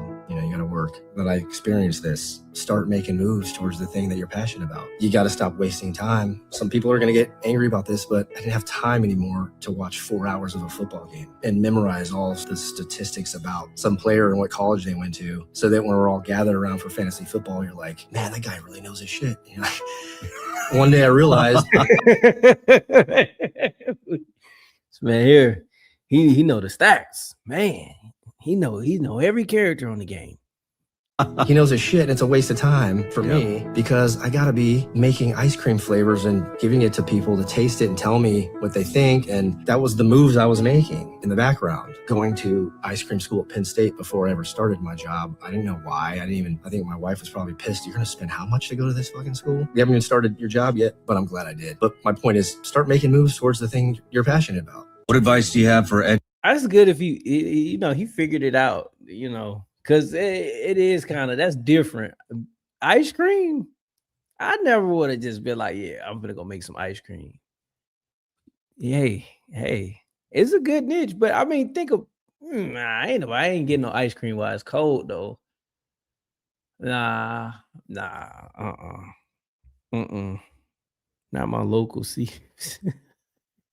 ice cream school.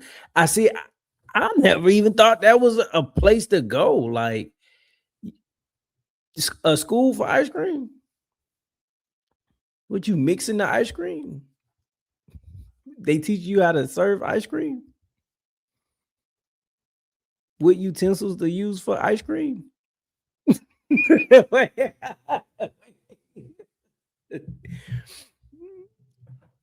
PT Hood. What's up, Eric? Welcome to the live. Guys, look, if you just not tuned to the live for the first time, make sure you like, comment, and subscribe to the live. Man, it's crazy. Now I want some ice cream. Shout out to all my veterans out there that's still on routine. Even though we've been out the military for a while, we still be on routine. We do the same thing every day, get the same thing every day. When we get something to eat, it's probably the same meal all the time. We don't really switch up. That's me. Every day I'm always getting Subway. I'm always getting Subway right before work. I leave at the same time. I leave an hour before it's time for me to clock in to go to work. That gives me 30 minutes to go get some food. I've been eating Subway for about over a year, and I get the same meal every time. So every time I walk in, they already know what I want. They already fixing it right before I even walk in because they see me walking in through the window. Routine, man. That's all it's about, man. Routine. It feels good to be structured, man. When you have that structure in your life, it feels good, man, because you're hardly ever late for something. Wait, the ice cream? You said you're on routine. What you mean? Wait. What you mean, Dwayne? And you used to make ice cream? You went to school? Fine. Interesting. Ice cream? Wait. So wait, hold on. You went to school for ice cream?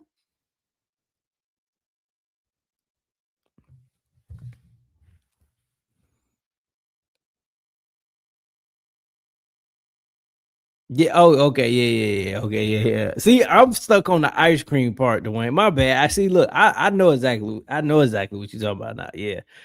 Man, it's wild. Always early. You know how the saying goes. When you're early, you're on time. But that's just. Oh, okay. See, Black, I was about to say, you gotta be. I was like, you gotta be joking with me. You guys to, because I'm like, hey, that's crazy. Ice cream school, man. My kids will love that. Man, how it is, man. Shout out to all the veterans out there, man. We doing our thing. Yeah, I don't know about Subway every day, same meal. Oof. Yeah, that's tragic. Okay, so I started posting like veteran content simply just for awareness. I do offer mentorships and I do have an ebook available for purchase, but I post strictly for awareness. So like if you be having questions or anything like that, like I'm doing a live tomorrow to answer all the questions. You made homemade ice cream before? I think my wife did that before. I think my mom did that also too before. They ain't go to school for it though. But hey, they ain't go to school. They ain't go to school for it. But I mean, a homemade ice cream. Now, I definitely, as a kid, I remember like the root beer floats. The Coca-Cola floats, the orange crush floats, stuff like that with ice cream. I know my mama definitely made that homemade. Yeah. That's wild. It's wild. Yeah, it's wild. Questions from my previous video about using Uncle Sam, how he used you. But it's very important to educate yourself on what you're entitled to. There was a point in my life. Okay, veterans, we have a lot to cover in this video. So we're going to talk about everything that's going on with the rumors saying that veterans are going to have to start choosing between their disability or their retirement pay. That is true to a certain extent, but it only I just made a pertains to video on this too. veterans. Even though and then I'm going to talk about, even though I reacted to this the last live, I had made a video about Richard Starr Act, ginger vanilla. Yeah, yep. Love the root beer float. Love the root beer float. The Richard Major Starr Act. We're going to talk about what that is, who it entails, who's being harmed right now. And I have dug up some names of particular Republican senators who continue to block the Richard Starr Act from even being presented. So it can. The what? What?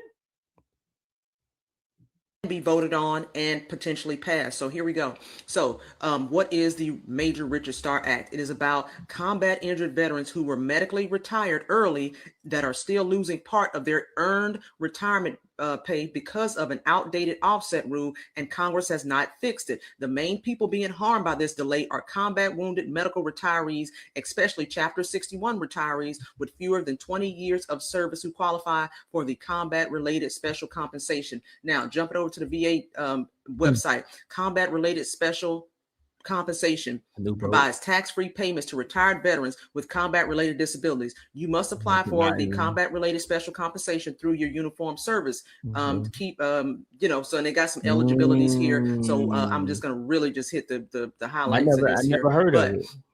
Eligibility for combat-related special compensation, for example, you're retired and entitled to or receiving military retirement pay, and you have a VA disability rating of at least 10%.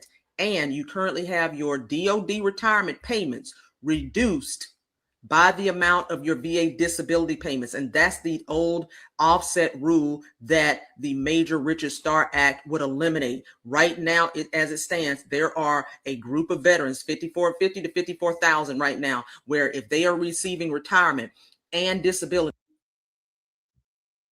Dwayne, that's not what I... It's not what I was trying to make. I was everybody that, you know what, I move on. I move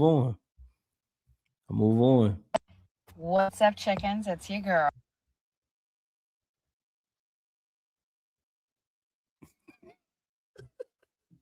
It's been a while, but I'm back. Wait. So look, okay, hold on.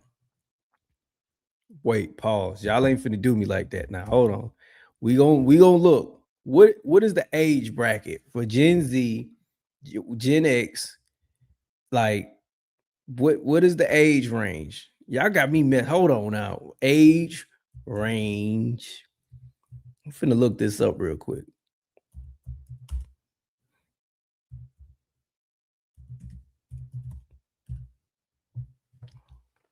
Okay. Wait. No. Wait.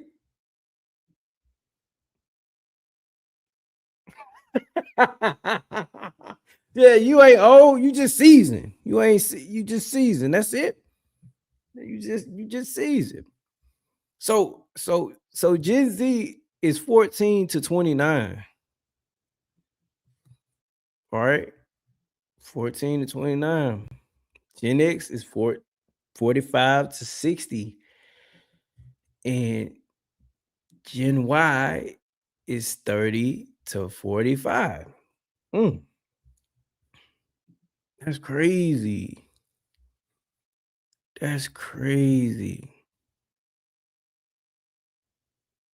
Split too close.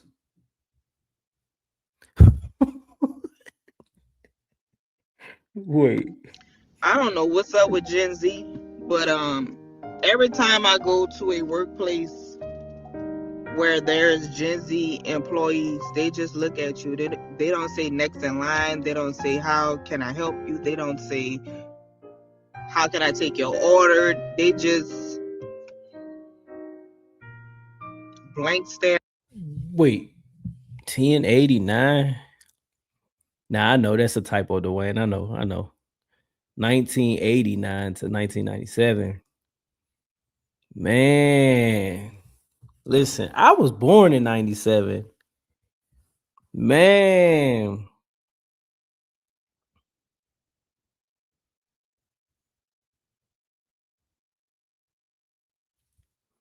So apart, LOL. Look at you. Why is that? Like, no, seriously. I just left Jersey Mike's, and that's the interaction I just had. And I just had that same interaction at a HEB with a Gen Z person bagging the groceries. I think it's all how you carry yourself and how you act. Because even when I was young, like younger, I don't know, just act mature. So I don't know. And I gravitate towards older people. That's just always been me. Like younger crowds, I never like being around the younger people. So No, I refuse to let this happen. You guys are not going to mistake Gen Z for Gen A, Generation Alpha. Why does the generations above us think that Gen Z isn't working our asses off? You said Me I never personally, grew I up. became an adult during COVID when no one was working, and I still had to provide for myself. What are you talking about? What do you mean Gen Z needs to put the phones down? That's Generation Alpha. That's your kids that you're raising, okay? Millennials? Generation Alpha is the millennials' kids. Man, yeah. Gen X. And think you can learn from younger generation too. Social media goes. Yeah. You can learn. You can learn from just about any generation. You can learn from. But you got some in each generation, you got some slow ones. Oh my gosh, I have to share something. So I was having a conversation with someone, gotta keep it vague, someone today, and they were talking about how, they were specifically talking about Gen Z, okay? Which my grandchildren are Gen Z, 2 of them, so I'm like a little protective. Little fight. And they were talking about how jacked up Gen Z is. And they were talking about how it's so sad that the Married to a 73-year-old man. People saying that it doesn't be.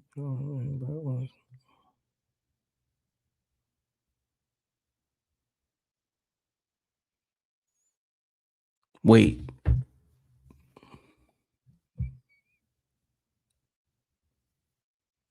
Black. What is going on? What? wait. What is going? So Black, do you care to share your age?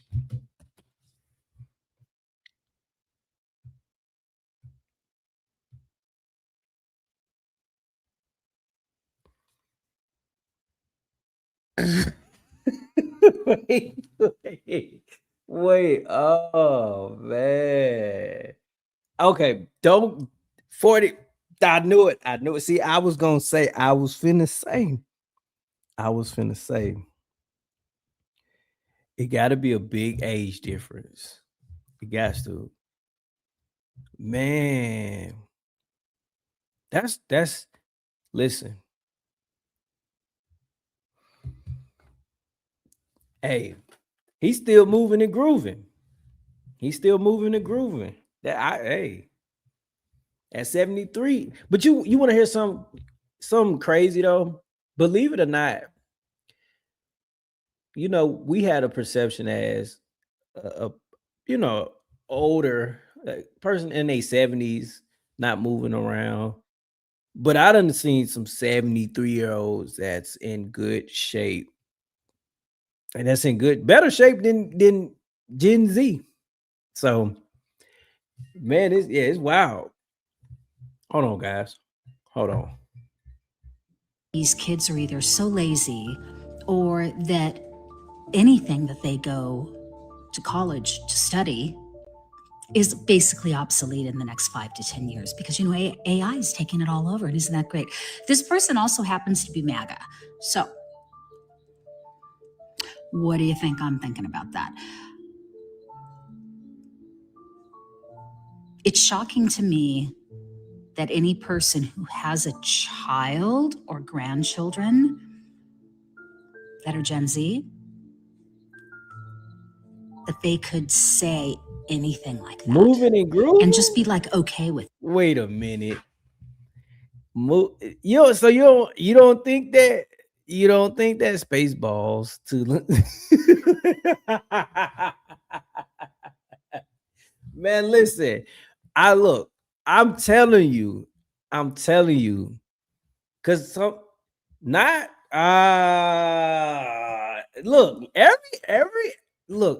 telling you, hand on the Bible, I swear to you, he's 72 years old and still moving and grooving. I'm telling you, still moving and grooving. 80, 90 moves are really good. Yeah. Them the classics.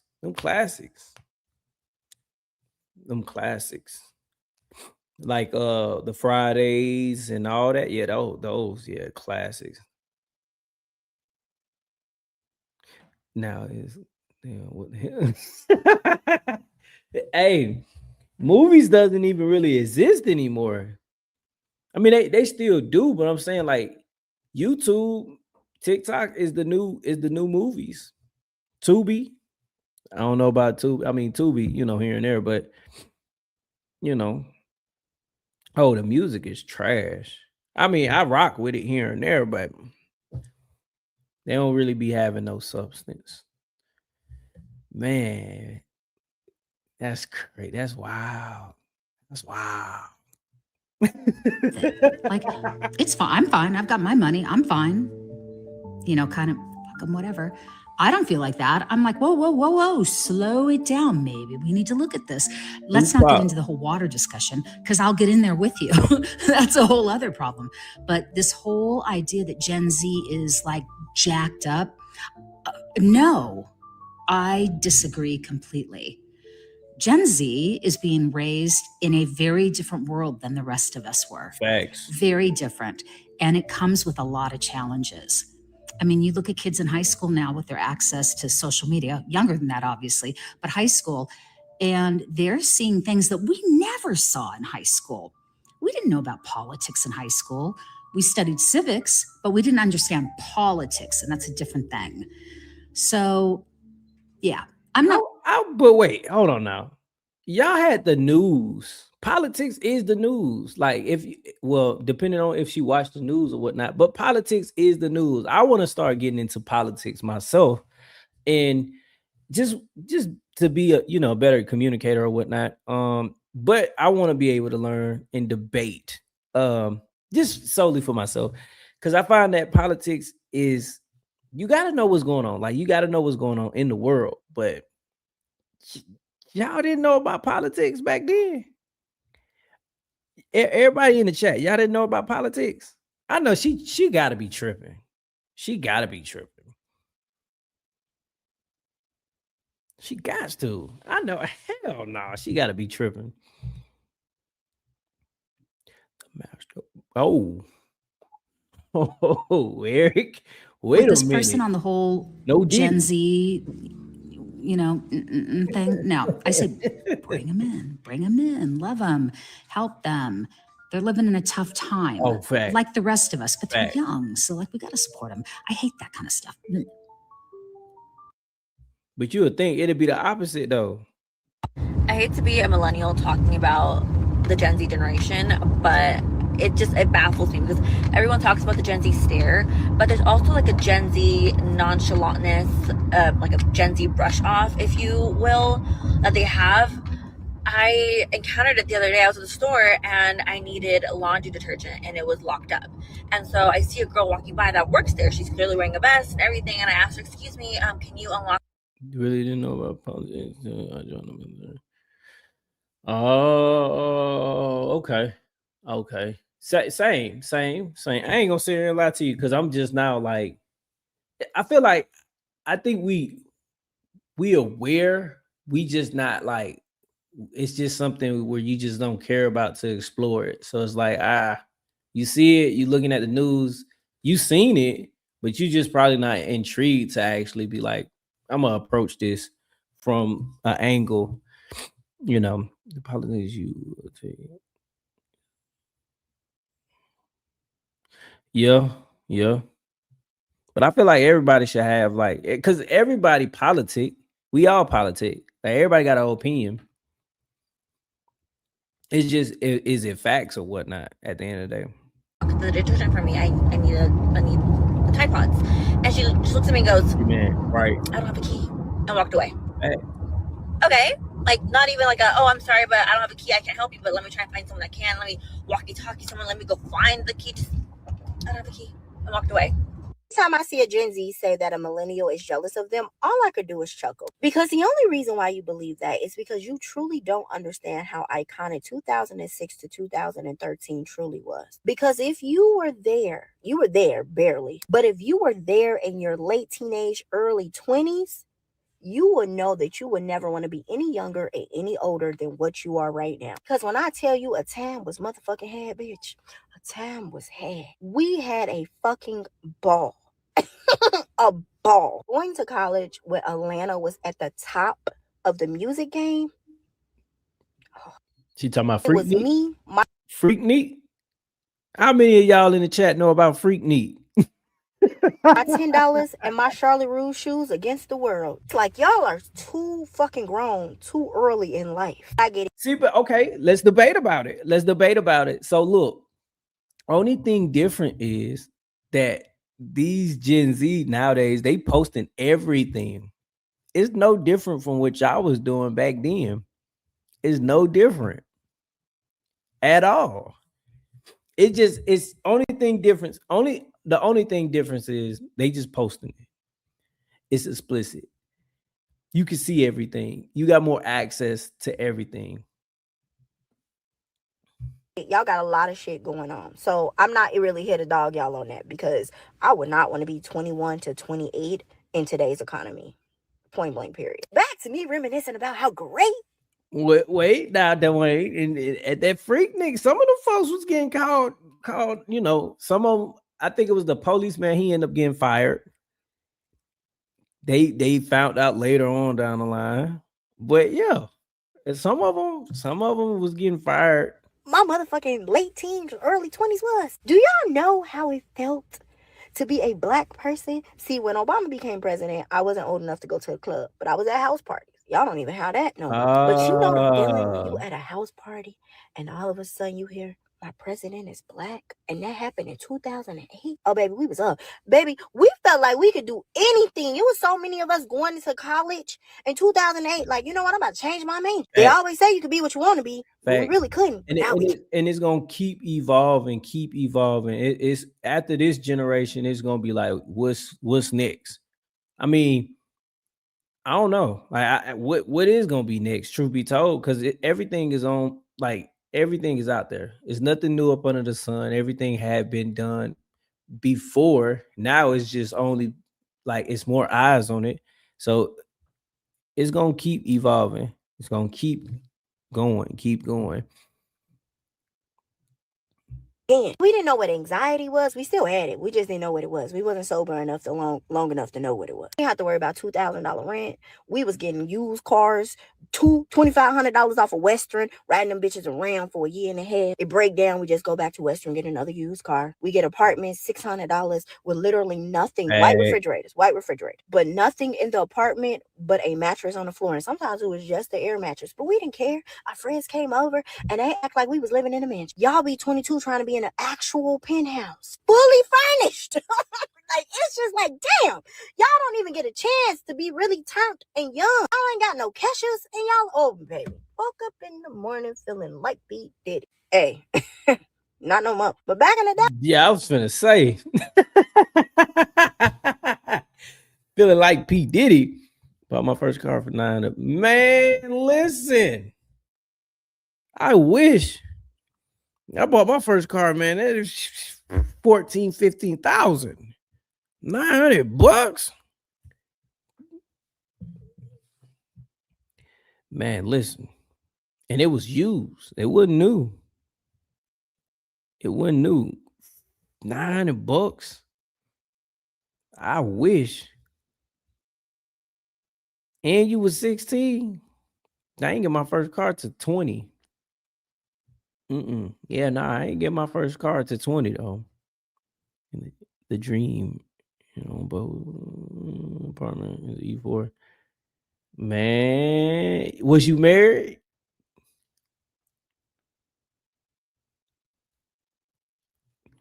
Yes. I'm brushing my teeth. Just have fun, y'all.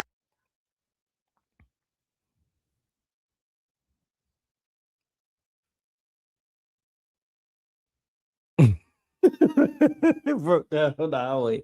Boy, that's the worst place for it to break down. And you say a 600 Ford Fiesta? Fiesta. Many times in that car. You had a gaming PC, an electric piano collection of one, a nice air conditioner.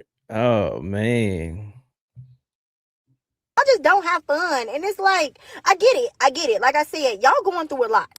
I'm not too hard up on y'all saying like, oh my God, y'all need to go out through this. Like, the world is burning. Like, I get it. But with that being said, it's no way you think anyone that's like 32 to 40 ever wants to be you. Because y'all are God's strongest soldiers.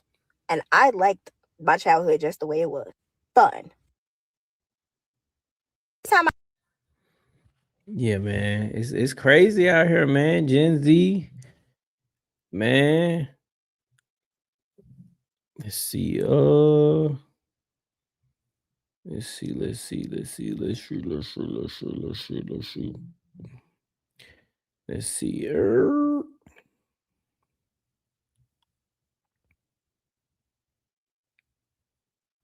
He said that apartment looked like the 80s.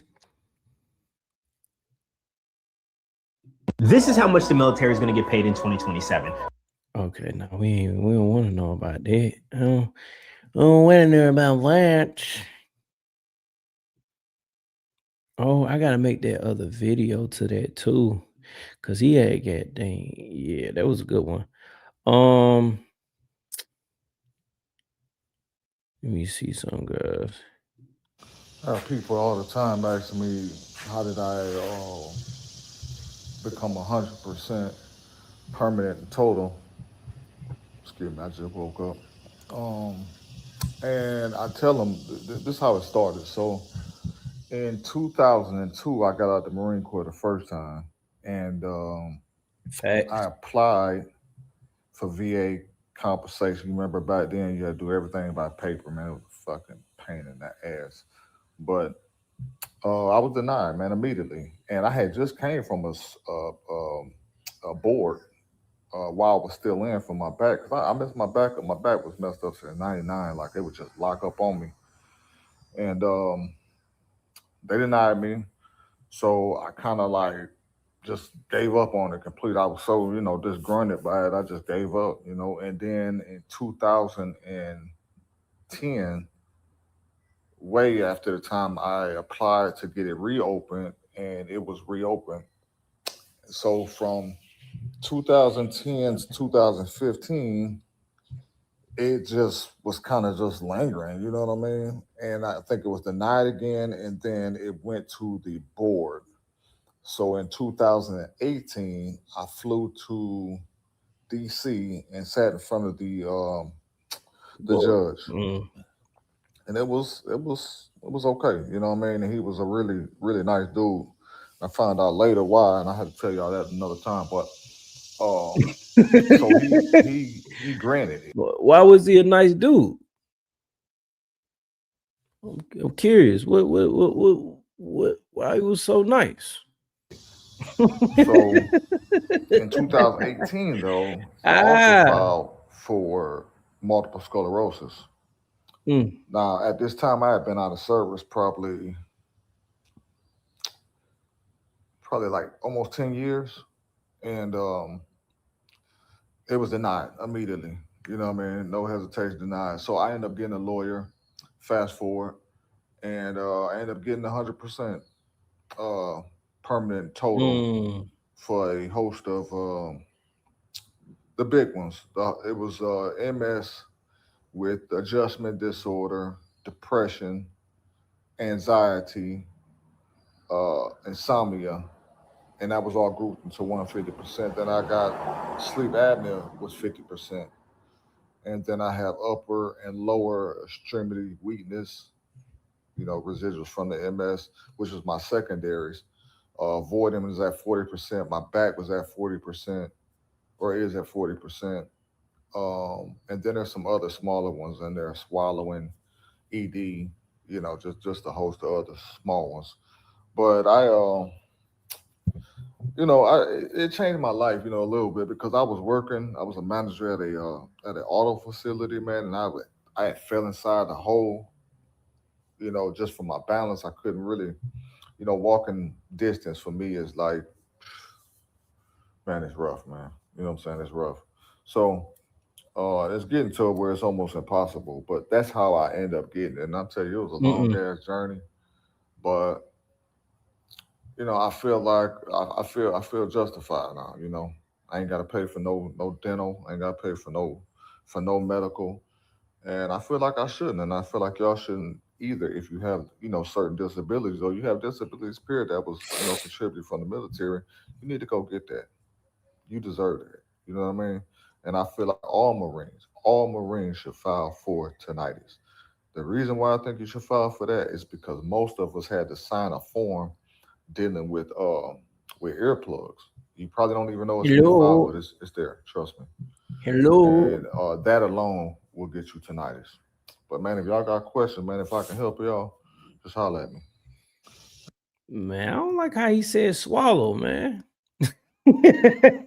Y'all, is it really true that you can't get back pay when you get approved for Social Security past 1.5 years? Because I gotten a lot of comments of people telling me that it only goes 1.5 years as far as back pay goes, and you can't get more than that. But then I got people saying that they had gotten 3 years back pay. I applied for Social Security disability in 2022, and I got denied. At the time, I didn't know that I could appeal it because that ringing, man. Ringing ain't nothing to play with.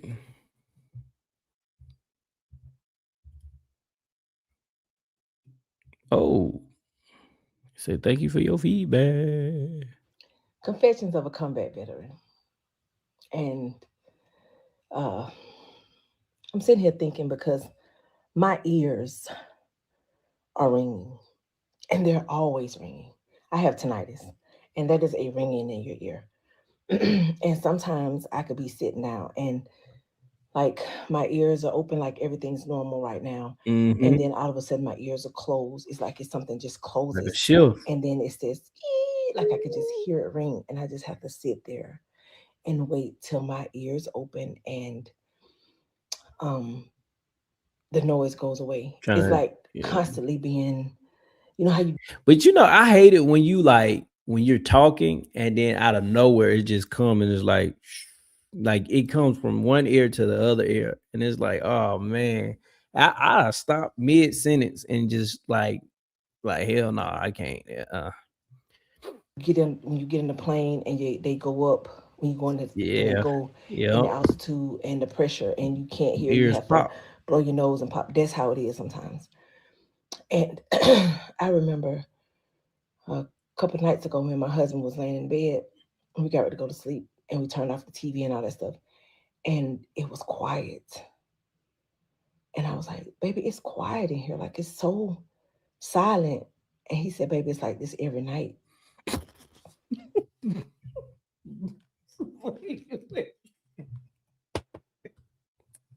Man. Like there's a constant ringing in my ear. Man. Like, it's never silent for me.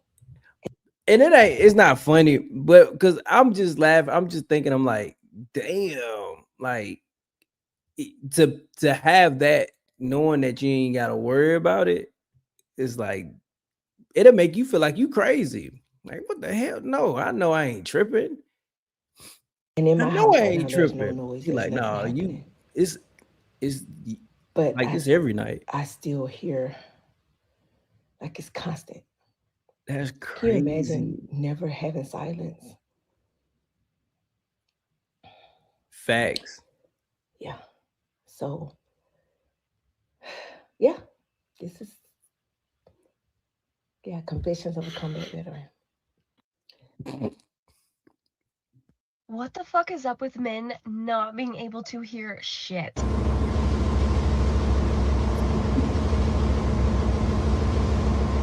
What? What? Tinnitus, time is running out, you guys. No bullshit. They were supposed to take the rating away earlier this year. They have not yet. If you guys ain't got it, you better go are file on the for fence it. about whether you should file your tinnitus claim, File then for the your answer is tinnitus. yes. If you sit on your hands and wait for this to go away, you may lose the only opportunity you have to get a VA rating. Okay? Why? Because almost every single person was exposed to loud noises in the military. It is actively approved at one of the highest rates of any claim out there. So as long as you can paint the narrative that your tinnitus was caused by service and noise exposure, then most likely it's going to get approved at 10%. And then if you get that 10% approved, you have opened up the doorway to receive secondary conditions such as migraines and mental health. So please, I implore you to reach out to someone from my team right away or reach out to me directly and let's get you rated. Tinnitus is going away. Get off your ass and get this stuff handled, bro. He on psychedelics.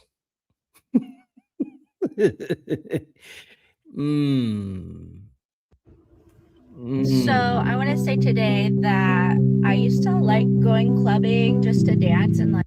Nope. Let's see.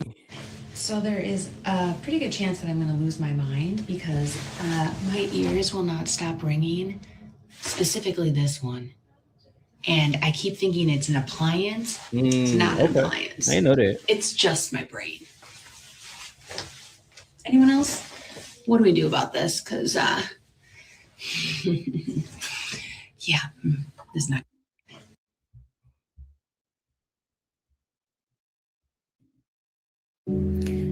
Confronting the trauma that I experienced in the military over 20 years ago. Wait, I didn't click on you.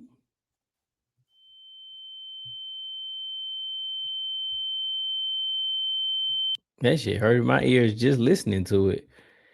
Oh no. Hold on, guys. No, under the same code. Oh, that makes sense. You talk about frag If out. you hearing ringing, buzzing, static in your ears when everything's supposed to be quiet, this episode may be for you, and I'm gonna explain why. And no, you're not imagining. That's called tinnitus, boo-boo. And tinnitus is when you. We know what that is. We know what that is. Let's see.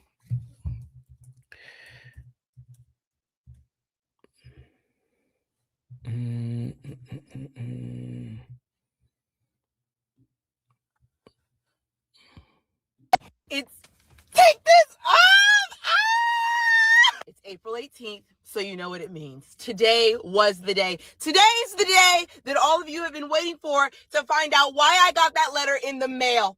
If you're just now joining me, make sure you watch the last video. I will pin it to my page so you can have the knowledge of what's about to happen. So I get there today and I park and there's signs up for everyone. And so I'm like, okay, this is where I go. I go inside and there's a check-in and it looks very official. And I'm like, oh my God, this is not a So they actually work? game. So I'm doing my markers. I'm hitting my things. I'm hitting the mark. So I get to the medical station and I'm like, okay, this is where the paperwork is need to be taken very seriously. They need to know everything that I've been dealing with for the past 5 years. Past 3 years, they need to know. So I'm checking. And while I'm doing this, I get approached by a fellow officer of higher rank to pull me to the side. So in my mind, I'm like, ain't no way that this is what I think it could be for. Maybe they just want to see if I want to come back. I sit down with this individual and this individual tells me that they saw my video at headquarters and he has some comments about it. Long story short, my video to him, or maybe to everyone that saw it there, was not reflective of a Marine Corps officer. I was asked to take the video down, and I was also told that he's going to give me his contact information to start my voluntary resignation. So many thoughts are running through my mind. I'm like, of all the crazy videos that active duty Marines are posting on this here platform, this is the video that you have a problem with, sir? I said, sir, nothing in my video was throwing shame to the institution. I am a proud veteran. And if you look at my platform, you'll see that I always talk about being proud of serving in the United States Marine Corps. I am proud. However, I am very happy and excited to move on. Something that a lot of people should be doing. Also, like I said, I did my 5 years active time, and then I did I'm almost done with my 3 years individual ready reserve, unscathed, by the way. And you're talking about doing a voluntary resignation when I only have a month left and I'll be filtered out anyway?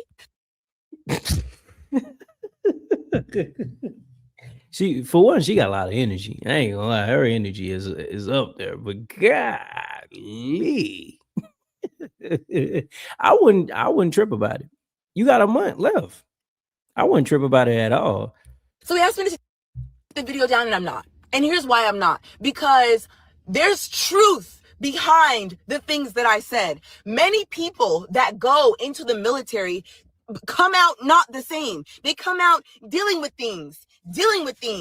And they want to move on. They want to have a better life for themselves. They want to have a better life for their family. And I'm sorry that I'm honest about that in saying that. And of course, his demeanor was like very playful, like, oh yeah, I just don't think that it was. I honestly just want you to say what you feel. I just want you to say what you feel. I want you to say what you said when you first saw the video to your colleagues. I don't want you to shift your energy because you're talking to me right now. But we ended the conversation basically saying that I gave him my information. He gave me his and he said he'd reach out. And I'm like, okay, cool. But reach out for what? Nothing has been done wrong. He said the Botox kind of work if you ask him. I say about 15 to 20%. That ain't bad. Yeah, but I mean that's low for sure. But if it works, it ain't bad. Nor does that resignation need to occur because I got a month left, sir. So we shake hands. I go back about my business, fill out my paperwork. I get my paperwork done, and it basically says like, no, she's unfit to continue. And then I have to go to this brief that basically explains all the perks and beauties of being in the reserves and all the different things you can do. And that's great for the people that want to do that. But let me tell you something. I don't. I am very happy with where I am in life as a nursing student pursuing a new career, and I am so much happier. But if you're still here with me, this brings out a greater, larger issue that we must discuss. Your ability to express yourself in who you are in an institution of that nature is very, very, very constricted and lid tight, cap sealed. There's even less room though for the fewer and the prouder, if you know what I mean. Because again, if we look at what's on this platform of active duty Marines, sailors, soldiers that are doing the most crazy things. You mean to tell me that my video expressing concern about this letter I got in the mail is what we're worried about? So if I wasn't sure about my decision, if I had any doubt about my decision before this, oh, you can bet your bottom's tail that I no longer. That thought is in space where the Artemis landed. Moral of the story is, My bad. Listen, kid, I used to be a Delta Force. I don't know. It was everywhere. Let me show y'all something real quick. It's on my heart. Ooh, it's on my heart today. This is my baby. This is my baby. That's Cannon. Cannon. Yeah. I just heard this other girl talking on here. I don't know how I got to her page. It just came through on For You. But when I tell you that she was so spot on with things that are transpiring in our military. Do y'all know that the leading cause of death in the military is not combat and overseas? It's right here in our own turf, or over there on our own turf where our soldiers is fighting. They're taking their own life. I'm gonna share something with y'all. My son shared with me a lot. At one point, he told me that the military didn't care nothing about them. He was so excited to go. Let me make that clear. He was so excited to go and serve his country. But during his 1.5 years, he saw so much. And he told me, plain as day, I have the text messages, the receipts to prove everything he tried to tell me. And one of those things was that the military did not care about them. Next thing, when he was overseas on a tour in Germany, he had an attempt. And you know what they did? They did not send him home or try to get him help. They actually were told that the hospitals in Germany were too full. And then after that, they put him back on duty the very next day, even though it was desk duty. But tell me how, and make that make sense. It ain't. What is that going to send to somebody that's in a mental health crisis if their suicide attempt is blown off and they're put back on duty the next day? Me personally, I'm gonna hide. I'm not gonna tell you. See, but you with a situation like that, well, we all know the military. You know, he got his ways around things, but he's supposed to have been on watch. He's supposed to have been on watch. Yeah, but in a situation like this, I don't know. I mean, Germany is not a place, you know, a deployment place. Well, it's a deployment, but it's not. You guys know what I'm trying to say. It's not one of those that's an actual deployment. So you how I feel, because you're showing me that you don't care how I feel. Next thing, the pay that she's talking about, he told me about that as well. There were multiple times that he told me he did not get paid. Why in the world would military, among all people, military, not get paid? And that crushed him. That crushed him because he didn't have money for stuff that he needed on a day-to-day basis. I was sending him money. Me and his dad were sending him money. He didn't even have it. And I asked her, I said, son, did you talk to, she said, finance. Yeah, Mama, I talked to him. They said they were going to work it out. But that's one of the things and reasons why he did what he did. It was a few other reasons too. But I got to touch on the military part, because military, you ought to be held accountable. I'm going to let God handle you. I'm going to keep praying. I'm going to keep forgiving as long as I have to, so it can be off of me, so I can be free. But I want you to know, this mama sees you. I see you. And so does God. And he sees you. That's all that matters. That's all that matters. So, I love you, baby boy. Till I draw my last breath, Mama gonna fight for you. Cannon Legacy Foundation Yeah. Check on your military people. Check on your military people. Let me show y'all something real quick. You said it sounded like he was taking money. Yeah, well, at the time they wasn't, the military wasn't getting paid at one point in time. And this got to be recent. Individual. Right. Yeah. This was a day. This was yesterday. She posted this yesterday.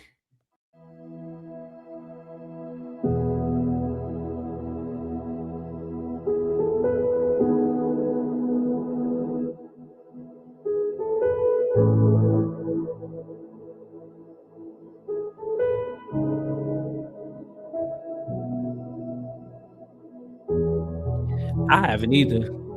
But it was a big thing that was going around though. It definitely was.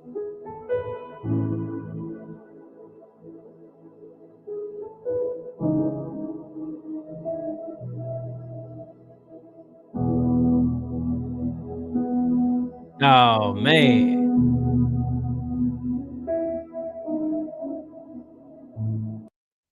We're gonna shift the narrative. But it's a tragic situation for real, guys.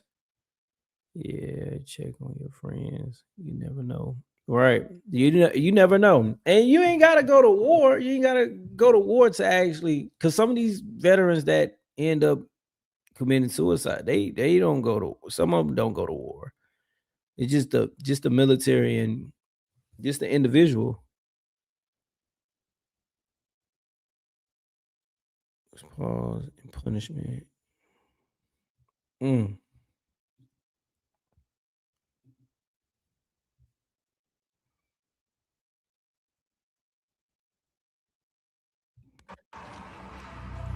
Is there a reason why you pulled me up? Hey!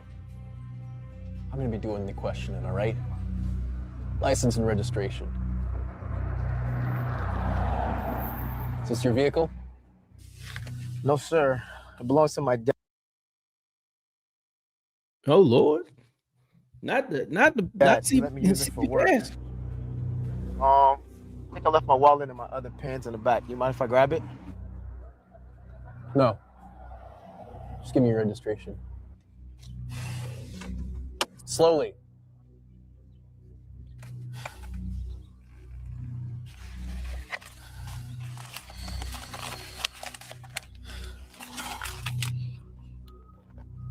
Oh, see, I ain't know that. I'm glad you told me that. Says here the car belongs to an Al Thomas.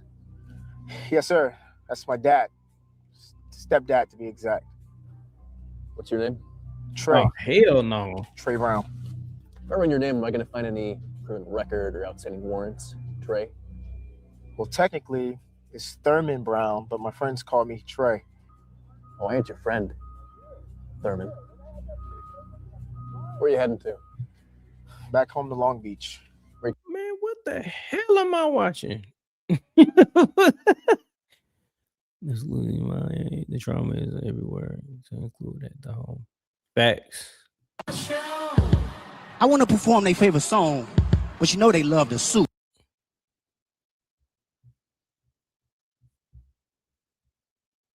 Don't push up my door. I don't know who the fuck you think you is. Oh Lord. Let's pause for a minute and let me give you a quick backstory from what I can gather from this video. So these two young adults disrespect his staff prior to the whole altercation. He calls him out. The young man is disrespectful, leaving out the lobby, apparently cusses, slams the door, and the manager responds and confronts him and just goes completely off on him. 20-year veteran.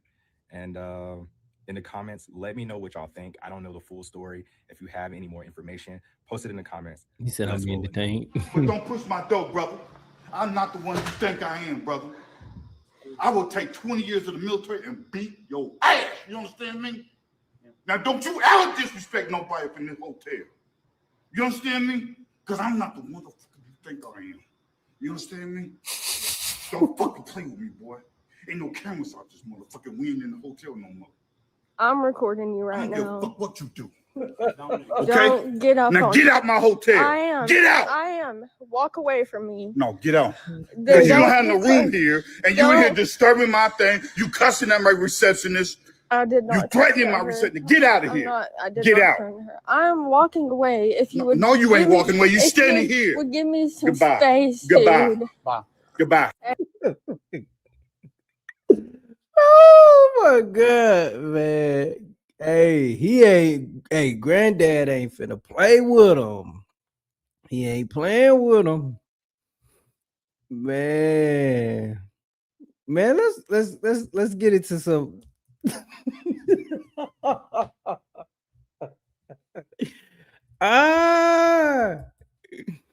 Oh man. Hold on, guys. You know, I don't even. Excuse me.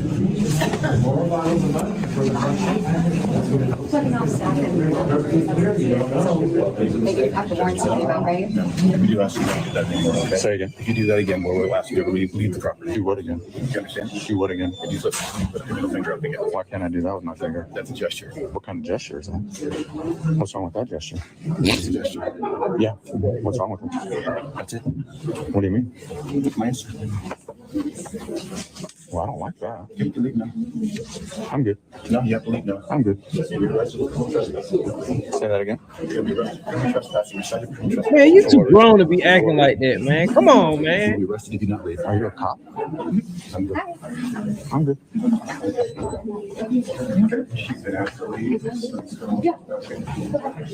Say again.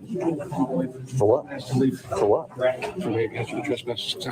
You're asking me. I'm telling you to leave now. Or what? You're going to be arrested for trespass. Am I gonna get cited? Is he gonna Let's go outside. Ideally, I'd like to cite you and let you go on your way. Cite me right now.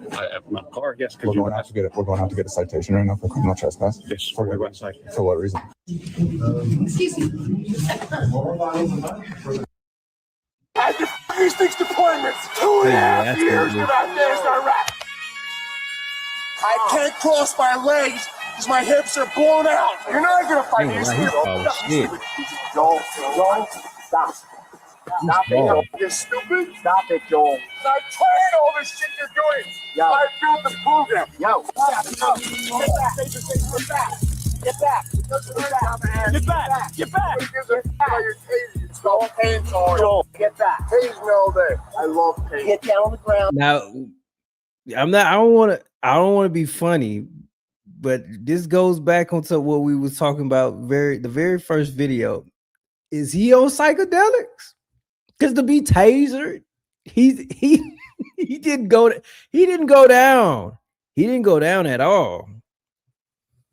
Man. Put your hands behind your back. I did these things deployments 2.5. Tell them why you said you pinch me so hard. Veteran Fight Club. What the? You know what? No, I'm gonna watch why you said you pinch me so hard and you like prod and pinch and push and why? Because I got nobody to roughhouse with. So you take it out on me? Well, until I have a different outlet. Yeah. Who would you normally roughhouse with? Well, when I was in the infantry, we just fought with other dudes a lot. Can any of Alex's friends please come down for a day of fighting with my husband so that he stops taking it out on me? That's not how it works. I need to have a consistent source. He said, no. I don't understand this Negative. at all. Why not? Man. You guys see this video? You want to be inspired? Well, why I always tell you, like, I'm not giving up. If we win or lose the midterms, I'm still not giving up. If we win or lose the presidency in 4 years and the midterms, I'm still not giving up. Why? Because I'm not giving up. There's no giving up. I'm gonna give you my take first. Give you my take. I just couldn't do it because you got to think like, I, you know what? I could be a good cop. But when them bullets start flying and all that, oh hell no. I'm taking the badge off and everything. Nope. Nope. He was fired though. Yeah. And then situations like that, I wouldn't even got out the car. I need backup ASAP. I need backup. Hell, he getting out the car looking like The Rock. Oh, hell no. Hell no. Hell, I don't know about y'all, but I couldn't do it. I couldn't do it. I couldn't do it. Imagine you was by yourself.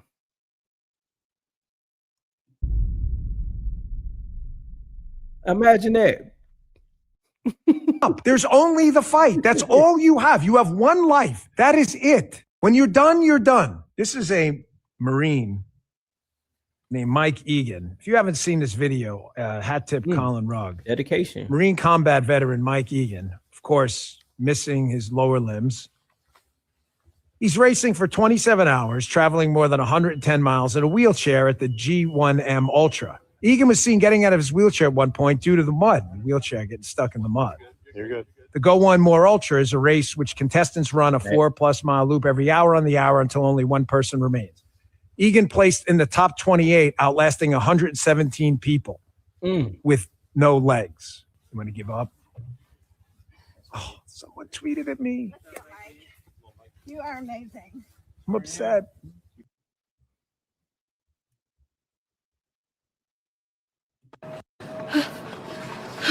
I be trying to smile and, I always keep a smile on. So I just started therapy again, and they're screening me for ADHD. I would rather be referred to as morbidly obese, disgusting, whalish, vast.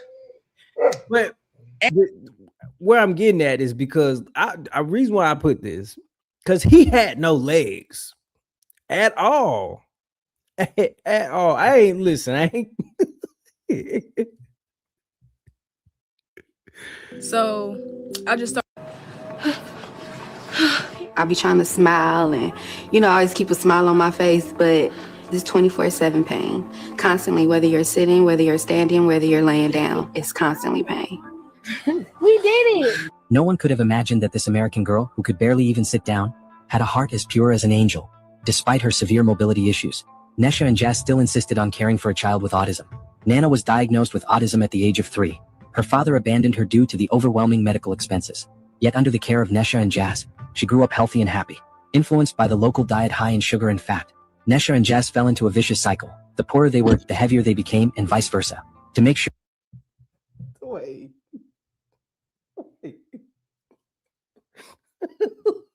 Wait.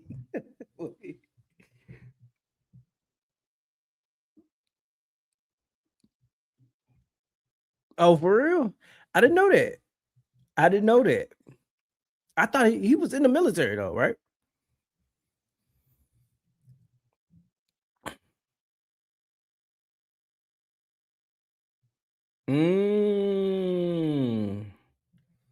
So a couple months That's ago, crazy. I tried to start a I didn't know that. conversation, but the girlies were eating my ass up. They were like, "You're not a part of our community. Leave us alone. Stay out of our business." X, Y, and Z. I mean, the nastiness in the comment section was for real, right? Because I asked a genuine, legitimate question. He gave I up. got one Okay. valid question where a young lady stitched it and made a whole lot of sense. I also did my own research, the Google. And I was like, okay, let me put 2 and 2 together. But when I tell you the nastiness was real, and I'll be honest with you, I was getting towed up out the frame by 3 major groups all at the same time. I had hit my limit.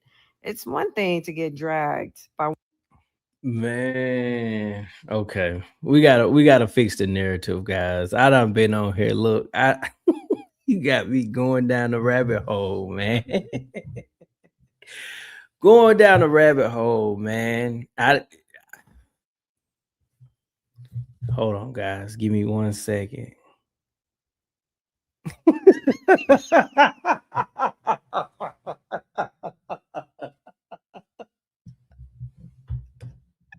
No.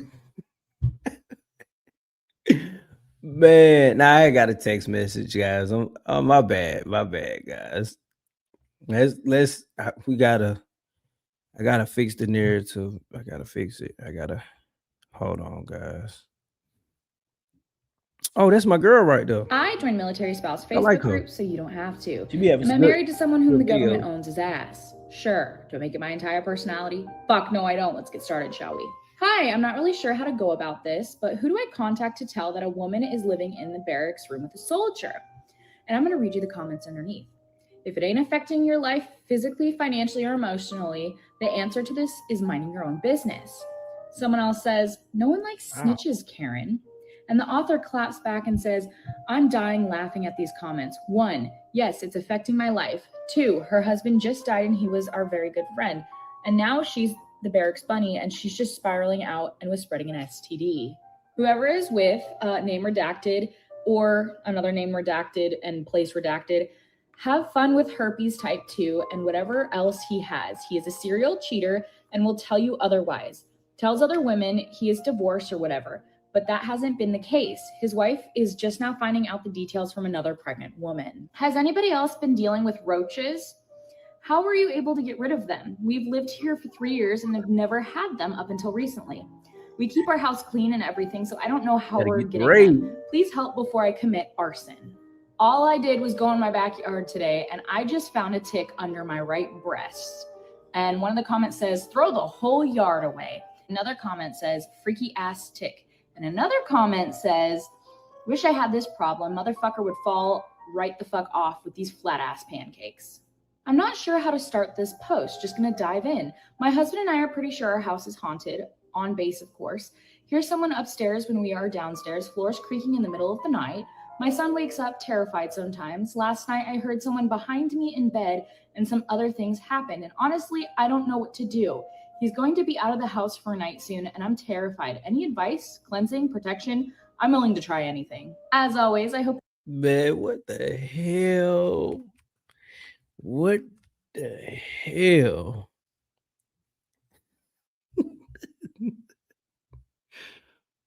Whoa, man.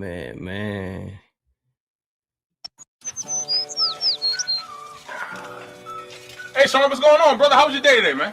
Hey, you know what it is, baby. I'm over here living a lavish lifestyle. Living lavish? You must forgot your old broke ass just filed for bankruptcy. This idiot done lost his security clearance and everything. Baby, don't tell him all my business. Right, a ghost. Right. What the hell is going on? Right. Family, man. I told you I'm gonna take care Wife of good? Kids good? Hey, baby, you know what it is. She good. Kids good. We Hell good. no, we ain't good. We ain't had sex in 10 months, but his ass wanna sit around here and send what's her face, the girl in y'all platoon, dick pic. No, Tasha, I done told you now that I meant to sit those What you pictures guys for you. got planned for the 4-day weekend this weekend? 4-day weekend? You ain't say you had a 4-day. Matter of fact, your ass told me you was going to the field. No, baby, not the field. Missfield cookies, you know, with the macadamia nuts. Hey, man, but anyway, man, that mandatory family day we got going on tonight, man, you bring your wife. So you embarrassed of me now. Why I didn't know today was family day? Baby, you 350 pounds and you on house arrest. I swear, if it wasn't for your TRICARE and this BAH. The fuck? Oh, shit, man. Tasha, chill. Tasha, go back in the house, put the shotgun away. It's gonna be good. No, man. you stand your ass right there. I got something for You that. wanna go back to jail? You don't? Go back in the house. She gonna shoot both of them. Damn, every day, though. Hey, 214 blanket. Oh, yeah. I got that blanket. Because you know you're about to get kicked the fuck out, right? You know you're gonna call the commander. And he said the last time you're gonna get kicked out, but no, you gonna keep. I told you to leave him, but no, it's all good. You good. Working hard. Working. Walk out and block. They hiring too. Yeah. You get kicked out the army every day. You talking about you get out the army every day? Man.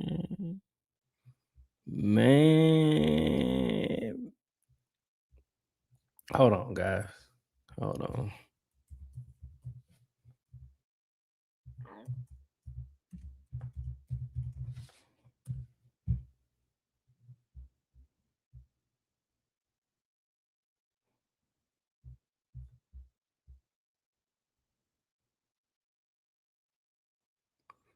Damn, that's still going. Okay, we finna do a little bit something different, guys. Hold on, guys.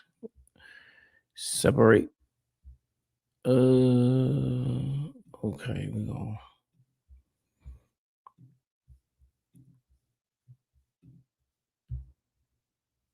Hold on, girls. Hold on, guys. Hold on, guys.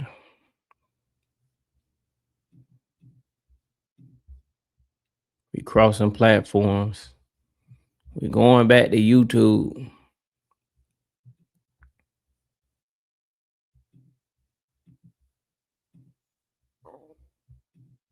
What's up, everybody? Today we're going to be watching quite an interesting video. I've been sent this numerous times over the past week or so.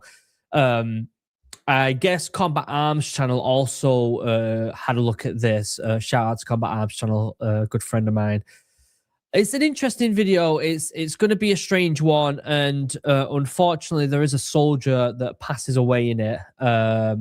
It doesn't specifically show that part of the video. I don't think it just shows the transition up to that situation. Basically, Ukraine. They got 60 and 80.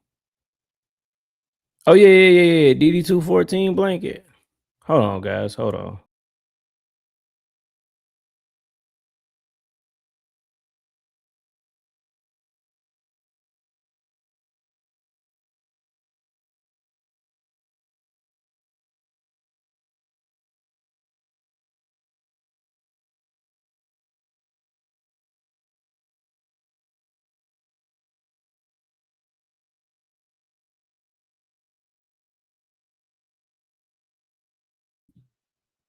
Talking about this?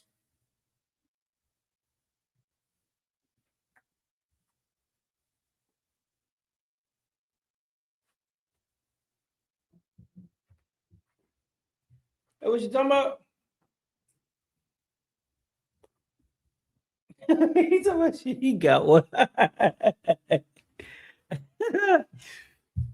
Man. Had to go get it real quick. Yeah, it's a nice little blanket. It's a nice little Ukrainian blanket. soldier and a Russian soldier fight hand-to-hand combat. Listen, I bought it off well, no, I was finna say Amazon. I lied. No, I bought it off TikTok. There you go. I was on TikTok and I seen it, and I was like, man, that look cool. And I end up just getting it. So yeah, it's a pretty nice blanket though. Pretty nice blanket. Pretty nice blanket. Very nice blanket. You know, we got the DD214 blanket, man. Yeah. But the reason I think this is wise to show and spread around is we have such a disconnect, especially in the West, where people don't realize how brutal war actually is. There's a massive disconnect. People just, they see it as something going on in a different place and it doesn't affect them. And that's fine. But so the truth is, if war kicks off and it's on your doorstep, these are the scenes you're going to see. And for that, I think it's wise to show the footage. No sponsors today. Link down below to the OG video. That's what I'm planning to do for real. I'm planning on framing it and just like posting it. We're putting it up on one of these walls in here. I don't know yet, but I'm gonna add some stuff to this room, and yeah, I'm gonna do a little bit more decoration in here. Yeah, this is the only room that ain't got nothing in it really. Just literally a disc. So other than that, we're just gonna check it out and I'm gonna give you my thoughts on it and just kind of break it down as best I can. Give my analysis, as a former Royal Marines commando, and give my expertise in that side of it. My bachelor's. But the truth is, there's going to be a lot of quite interesting footage here. So if you've not got a strong stomach, I would suggest you move on to what I mean. I'm wounded, he shouts.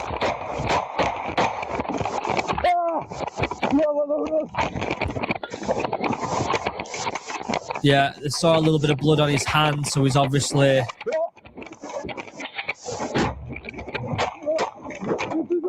Wow. So I'm presuming we're watching through the eyes of the Ukrainian soldier here. I think we are. the Russian soldier comes round the corner to get him, and he pushes the gun up. And this is where the hand-to-hand starts. You came to my homeland.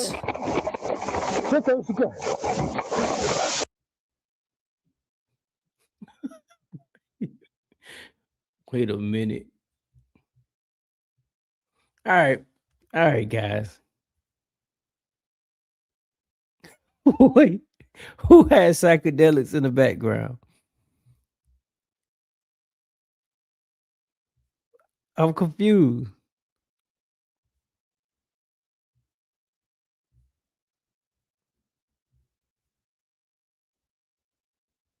Dang, Ice Spice got slapped.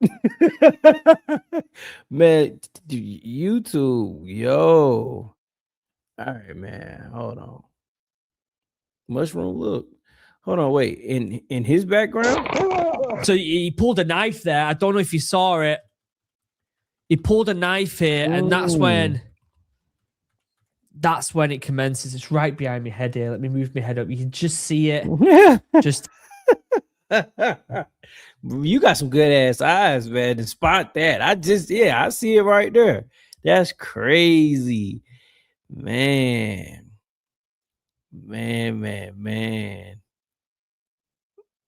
Let's see.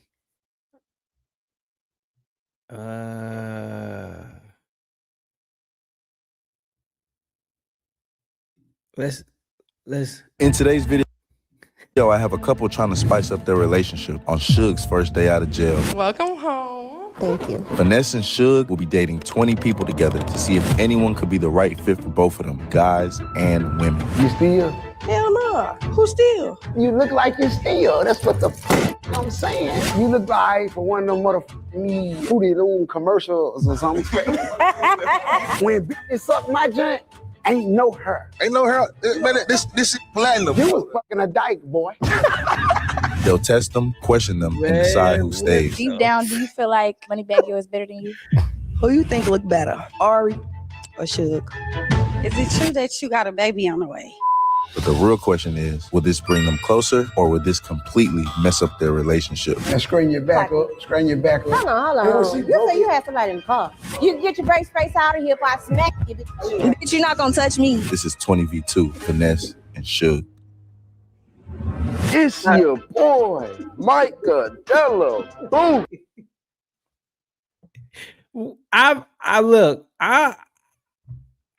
Tonight is a different night, guys. I don't know. I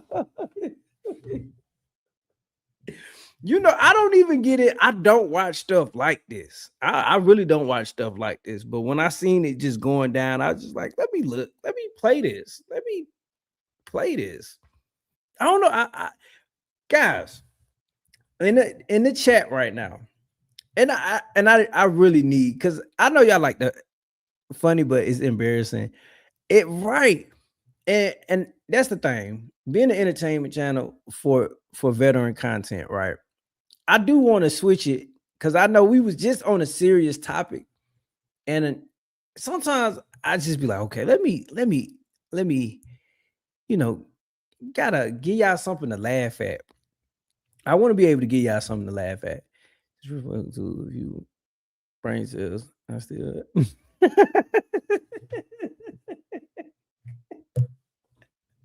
Man, I apologize.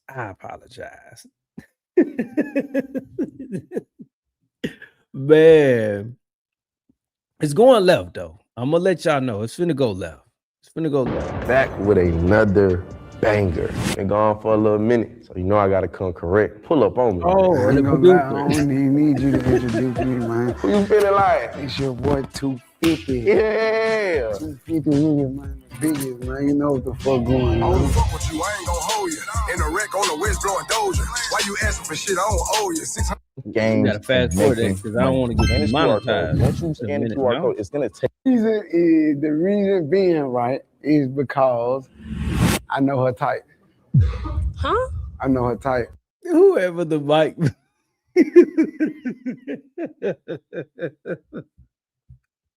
Wait. I don't have a type. Mine's. Oh, yours. Yeah, Okay. I know her It's type. nice meeting y'all though. Nah, but you ain't ugly or nothing, but I know her type. Okay. Yeah. Nice seeing y'all. Yep. Have a good night. Yep, you too. Damn, y'all got her up out of there. Real quick. And we ain't even had to communicate. Okay. Goes to show you the chemistry there. Yeah. So, in order for the motherfucking connection to go right, yeah, the woman got to be happy. You can't just do what you want to do. I feel that. You understand? Like, it's okay to do what you want to do now. Don't get me twisted. Yeah. Because we men. Yeah. But if you wanted to go right at home, hey, straighten your back up. Straighten your back up. Straighten your back up. And if you wanted to go right, yeah, you got to do what's right at home. Makes sense. Okay. It ain't always about what you want. All right, next. Now straighten your back up. Straighten your back up. Clock it. Straighten your back up. Clock it. All right. Yeah, wait. Damn, why y'all pop me? You should have came on out with a guitar or something. I ain't gonna lie. I ain't. So wait, what are y'all like looking for then? I ain't. He said, wait. So.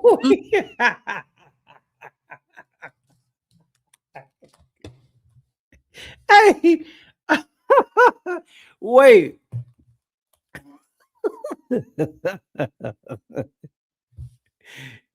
You said you can't wait. Did you leave?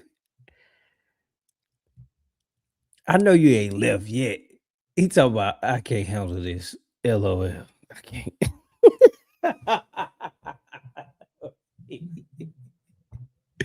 Man. This man. This is a different night, man. He said, damn, wait. I thought you left. I thought you.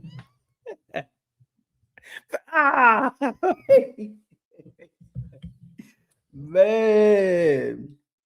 I'm pulling out my headphones and stuff, man. Dang. Man. I thought you was gone. BBQ, barbecue, man.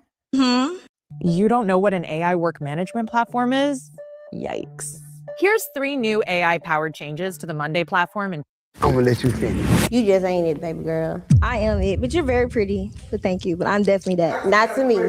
I got a question though. Look. This for both of y'all. Y'all not looking for something a little different though? Like no, a little spice up in the relationship? It's the vibe, the energy. Like she ain't got no negative energy or no. It ain't no bad. It's just the energy. It's just you know what I'm saying? If you could, you know what I'm saying, say one thing before you leave. Like, what is it to let them know? I'm a fun person. I'm very lit. I have a positive energy about myself. No, it's not. One thing. How old are you? I'm 28. There. What's wrong with my age? Too young. All right, I had to get off of it. I could go. I couldn't go. I couldn't do it no more, guys. I can't do it no more. Where we at with the time, man? Because it's getting late, man. Activist attendant storm.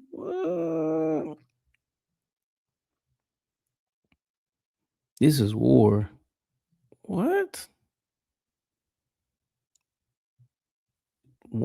These transgender women will need to obtain an exemption letter at the conscription center in order to skip military service. Listen, Donald Trump just said, Nick, if you between the ages of 18 and 24, I hope you ready slide. I hope you ready been on something, because we doing an automatic draft. Yeah. We take care of our troops. We take care. You might die, but we don't have many deaths per year. You might, you feel me? We need to get active on this topic right here. Now, I will say, if you're a first-time listener to this channel, this is not a political focused channel, but I do cover topics that deeply impact men, women, gender dynamics, relationships.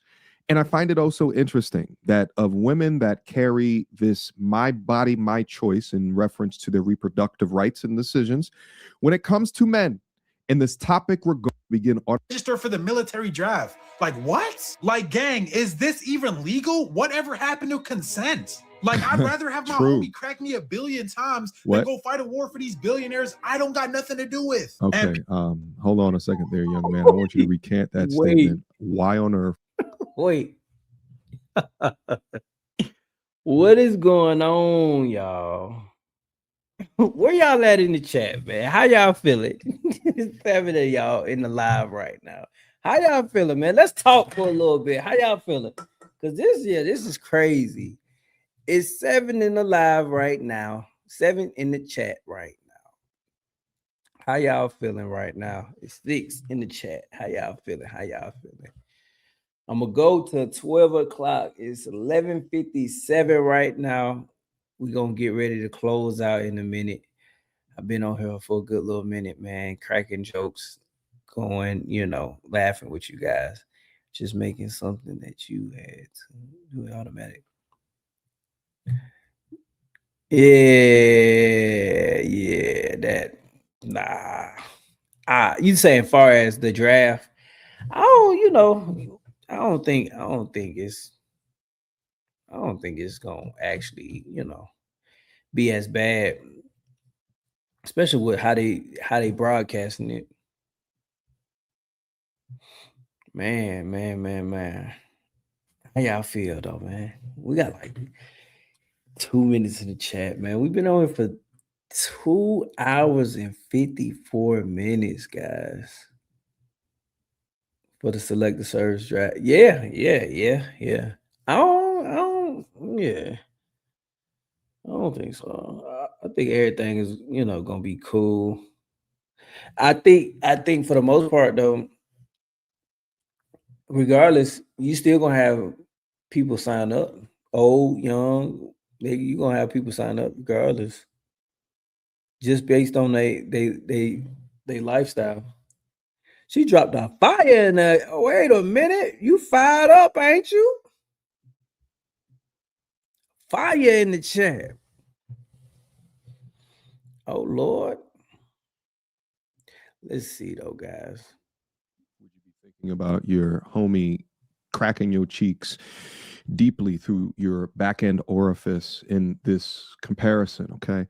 I think my mind goes to I'd rather do time in jail than to go abroad. So I don't know why your mind went there, and I want you to put some baby oil on them goddamn knuckles. Them things are absurd, young man. I don't got nothing to do with it. And people on Kalshi are putting bread that the U.S. oil prices are just going to keep rising. Like, bro, I swear we can't have nothing. What the hell do you mean we are all going to be automatically registered to the military draft? This young man, it looks like he was punching powdered donuts before he gave us this TikTok, is absolutely correct. When men sign up to vote, they register. But with this, they are registering even though they don't have the ability to vote. I think every politician that votes this in, male or female, their children, their offspring, should be first in line. Let's send the aristocrats to automatically sign up to go fight these billionaire wars. No, we know that ain't gonna happen. Come on now. That is not gonna happen. Guys, it is 12 o'clock, guys. We finna roll out. Guys, if you like the live, make sure you like, comment, and subscribe. Tune into the live. I'll probably go live tomorrow night. I definitely have a video dropping tomorrow night. And yeah, guys, different content on the way. Different content is more broader. It's still, like I said before, I'm still gonna have videos about just military and veteran content, but it's just gonna be a little bit more broader. Gotta open up, gotta show a different side. And I know some of you guys might want to see that, some of you guys might not want to see that. It's cool. But like I always say, this channel is an entertainment channel. I can't just go over like VA disability and whatnot, VA claims and stuff like that. Now, what I love doing though, I love giving information. So I love making videos where it's like, okay, this could actually help a veteran or help the military member or soldier that's getting out, and then it could be some game to them. So I would continue make videos like that, but I ain't gonna like niche myself down strictly veteran content. No, we ain't doing that. We're gonna expand the horizon. So gotta make sure you guys feel where I'm coming from. I'm gonna slide in some videos here and there. Y'all gotta stick with me though. Stick with me, guys. Stick with me. Dwayne, Question, Dwayne. So far, right? Content-wise, what you think about it? What you think about the content? Content-wise, far as like different, like the content ideas, like the route that I I just was like basically explaining. Because I know some people wouldn't want to see that. Some people might not want to see certain videos. But it's always good to get feedback from other people though. That's why I asked.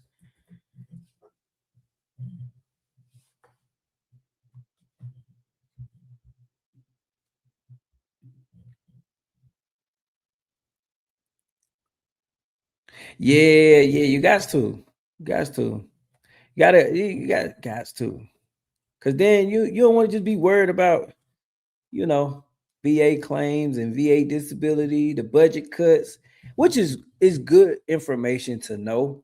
But at the same time, you might want to just give yourself a break, Still veteran content, still military, here and there content, but it might just be on some different type of content,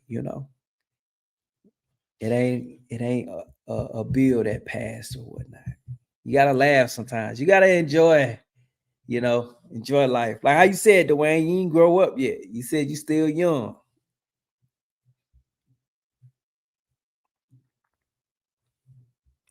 But yeah, guys. But we've been on here. We on here a good long time, and we'll be tuned in. Like I said, if not tomorrow, it's definitely gonna be during the week, weekday. But I definitely got a video lined up already.